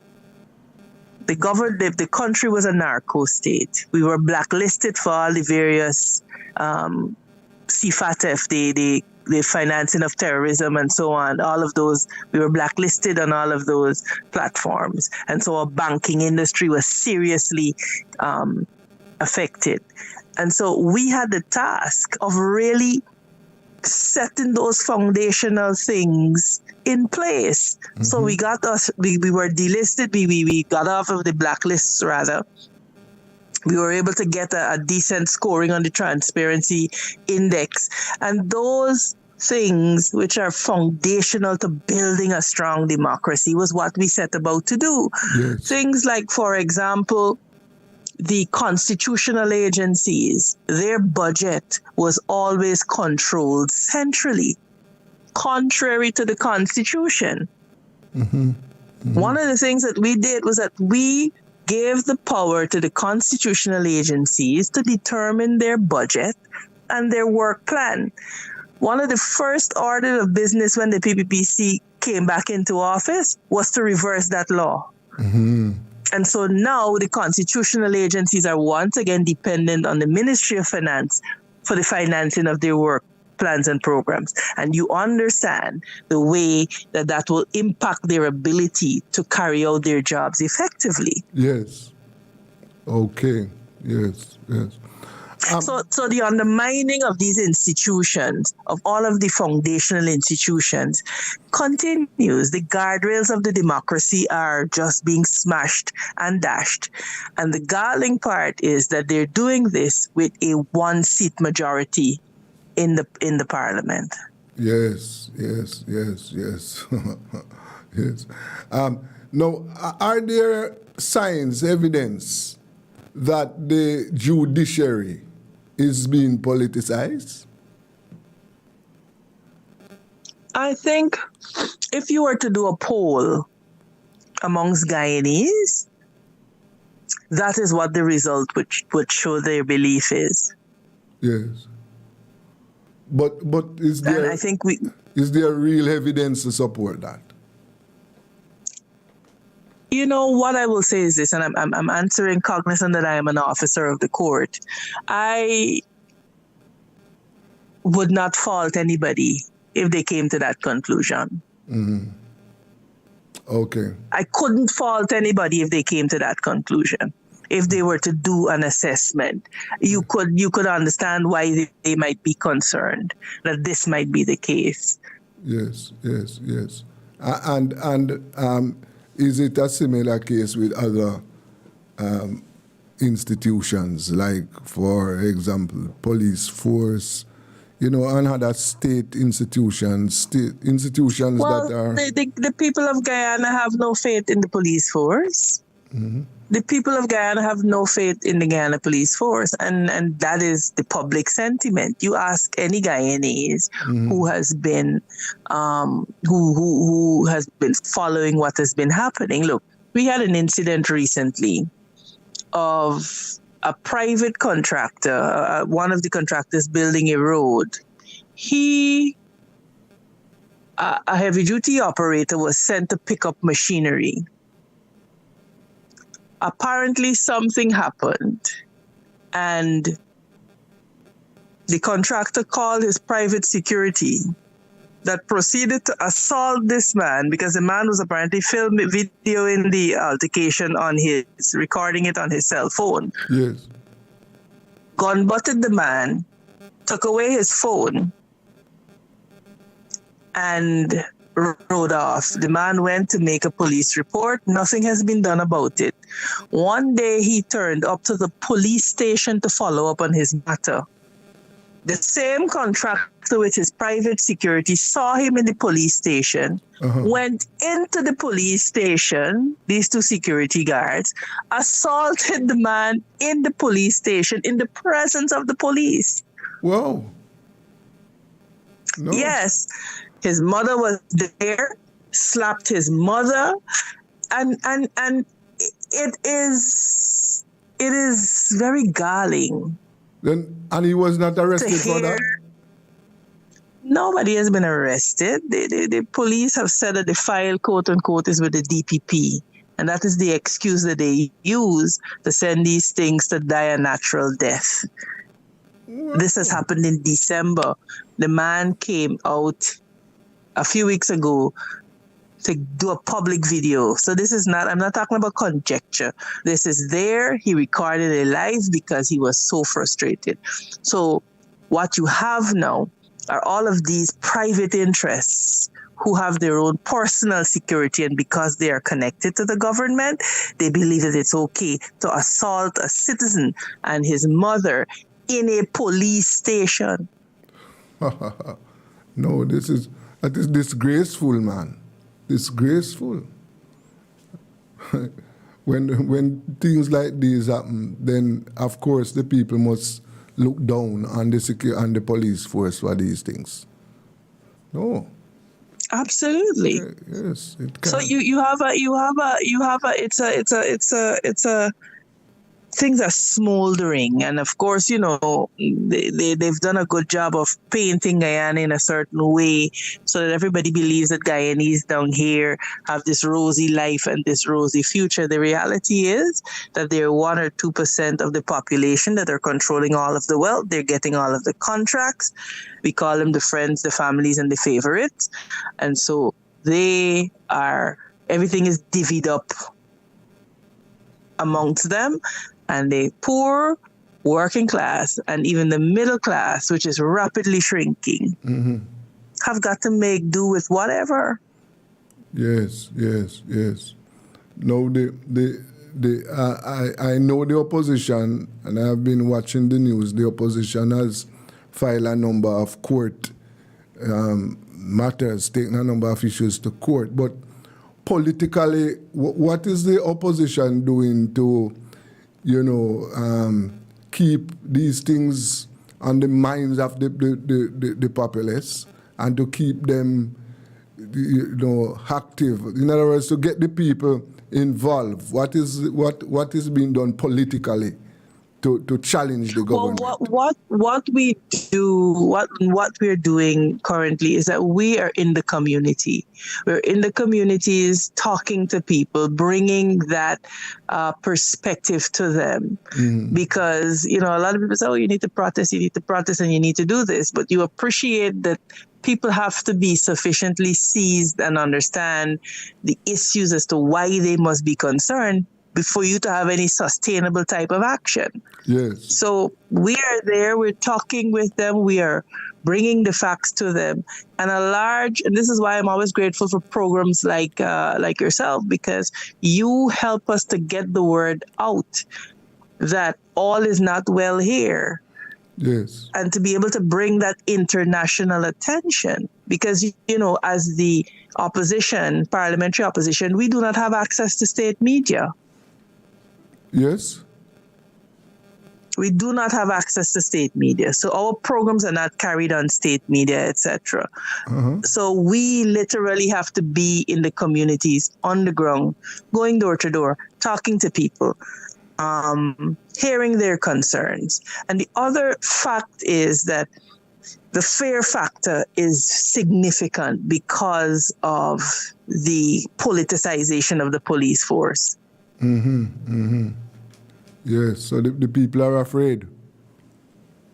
Yeah, because what you saw, I mean, I, as a member of parliament, when they bulldoze these people's houses at Mocha Arcadia, and it is something that I encourage anybody who's interested in understanding what is really happening in Guyana to go on the internet and to see exactly what happened. Not only did they bulldoze these people's houses, now mind you, these are residents that were living in an unregulated and an unregularized area. This present government, prior to them exiting office at 2015, went into the area, surveyed the area, allocated house lots, and indicated to the people that they will be regularized. Yes. So they should go ahead and remove the temporary structures that they had and to begin to build proper homes. That program continued under our government. Suddenly, when this government went back into office, they changed tunes to tell the people that they have to move. Because the people said, look, we don't have any problem. Because they understand that they told the people that they are obstructing the construction of a road. A road. Yes. Of a road. Now, when you do look at the alignment of the road, you realize that the road, which will be a major road, will pass just in front of these people's properties. And of course, those lands, shopfront lands, are now going to be premium. Yes. Yes. So they told the people you have to move because the dust of the construction will affect you and so on and so forth. The people said, look, we don't have a problem with moving, but where are you going to put us? We have livestock, etc. Where are you going to put us? Yes. These residents were engaging, some of them, not all of them, were engaging with the Ministry of Housing whilst their houses were broken down. And so you hear the government telling people far and wide that they offered these people this and they refused. Lies. Lies. Okay. They bulldozed these people's houses with their furnishings inside. Yes. They returned the next day, broke the pens containing their pigs and their cows and so on, and buried some of their pigs alive. Oh my. Well. So this is total brutality, Amanda. It is almost economic genocide because these people lived there for 30 years. Yes. And they are now homeless. They reared cattle, they reared livestock on this land. And you know what the government said to them? Sell them off. So they said to them, when we sell them off, are you going to help us to restart? Yes. But the reality is that every one of these families were black families. Yes. They were Afro-Guyanese families. So where are these people living now? They are living with relatives, some of them. Yes. Some of them, the ones, they were about 30 residents. Yes. The government did negotiate with some of them, and they agreed to go to various places. The people who remained and who were in the process of negotiating were the people whose livelihoods were connected to the land. Yes. The farmers, the livestock rearers. Yes.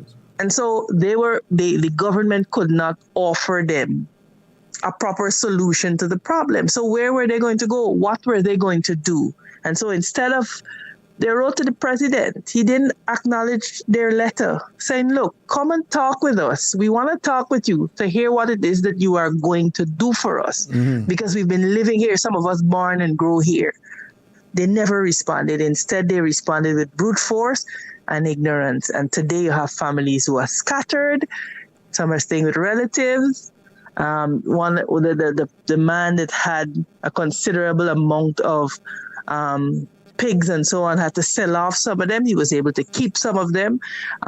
Neighbors in the neighboring communities are keeping some of their livestock and so on. So Really, really and truly, a lot of unnecessary suffering because you have a government.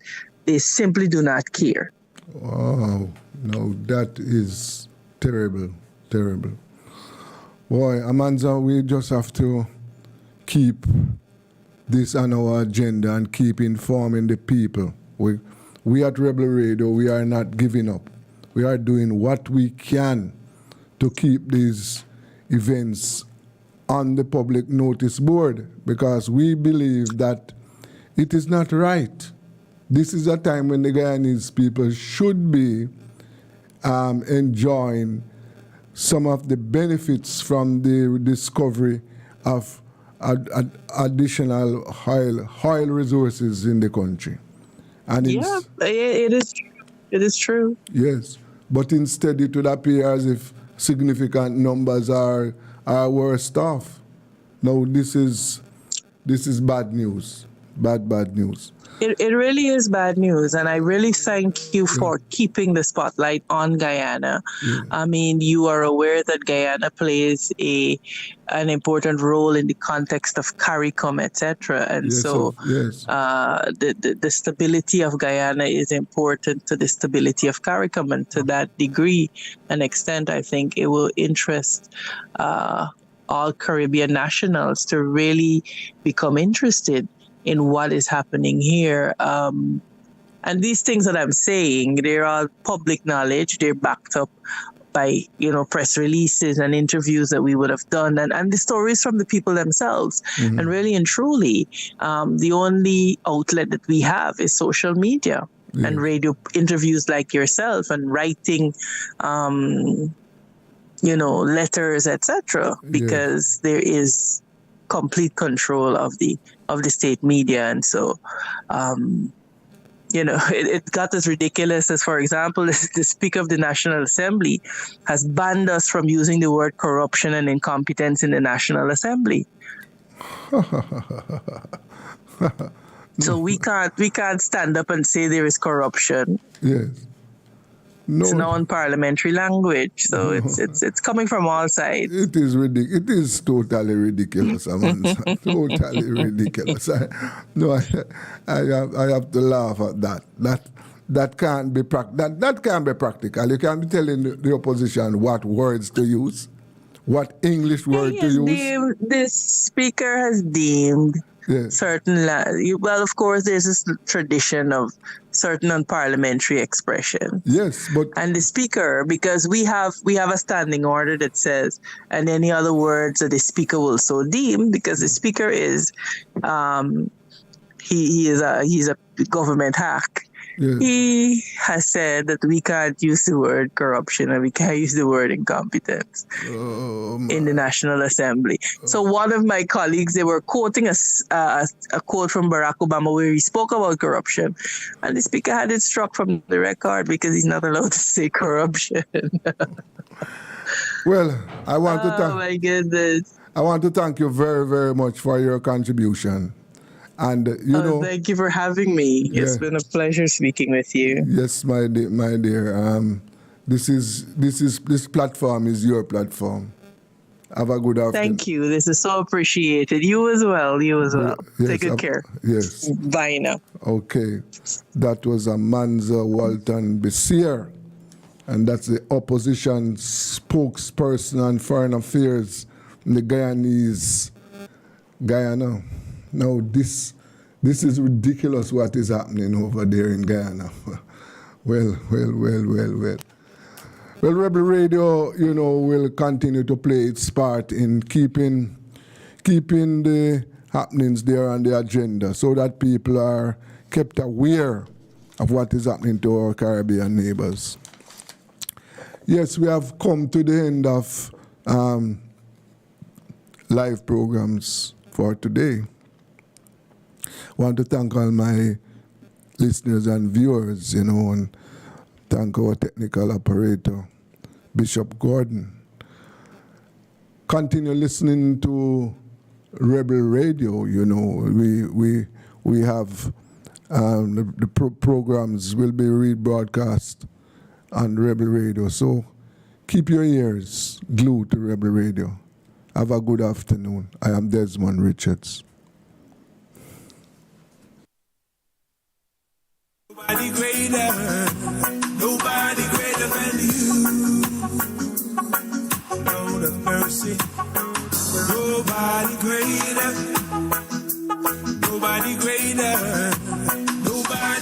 than you.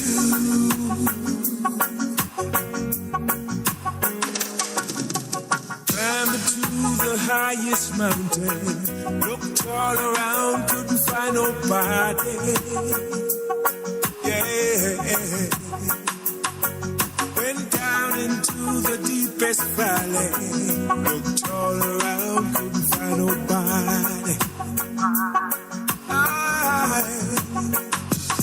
I went across the deep blue sea, couldn't find one to compare to your grace, your love, your mercy. Nobody greater than you. Lord of mercy, searched all over, couldn't find nobody. I looked high and low, still couldn't find nobody.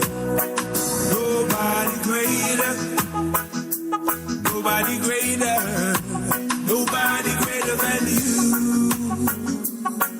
Lord of mercy, searched all over, couldn't find nobody. I looked high and low.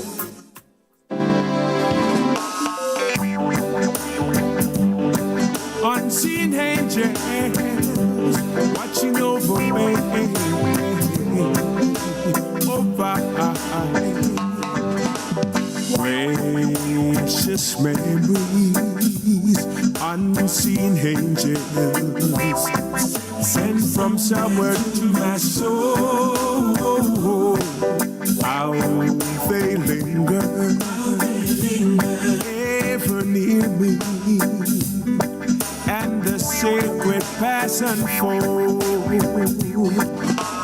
Precious memories, how they linger, how they ever floods my soul. In the stillness of the midnight, precious sacred scenes unfold. As I travel on life pathway, I know not what my heels may hold. And as I ponder, hope grows fonder. Precious memories floods my soul. So precious memories, how they linger, how they ever floods my soul. In the stillness of the midnight, precious sacred scenes unfold. Precious memories, unseen angels sent from somewhere to my soul. How they linger, ever near me, and the sacred pass unfold. Precious memories, how they linger, how they ever floods my soul. In the stillness of the midnight, precious sacred scenes unfold. So precious memories, how they linger, how they ever floods my soul. In the stillness of the midnight, precious sacred scenes unfold.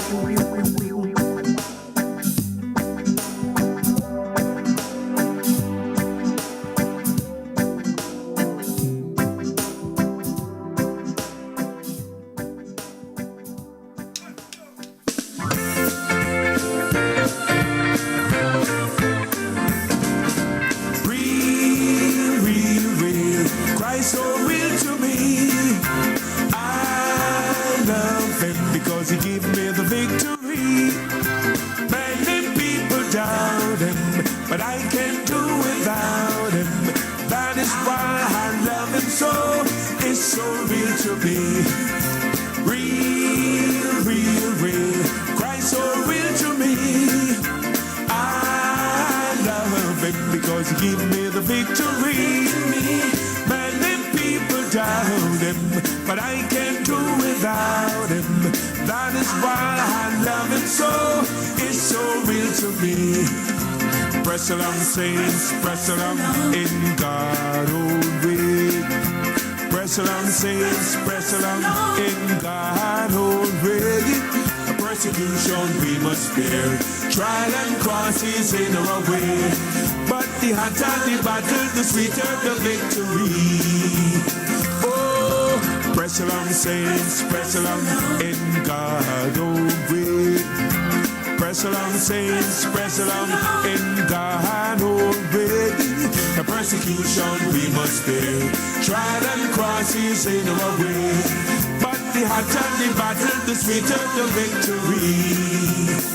It's so bitter when troubles and trials.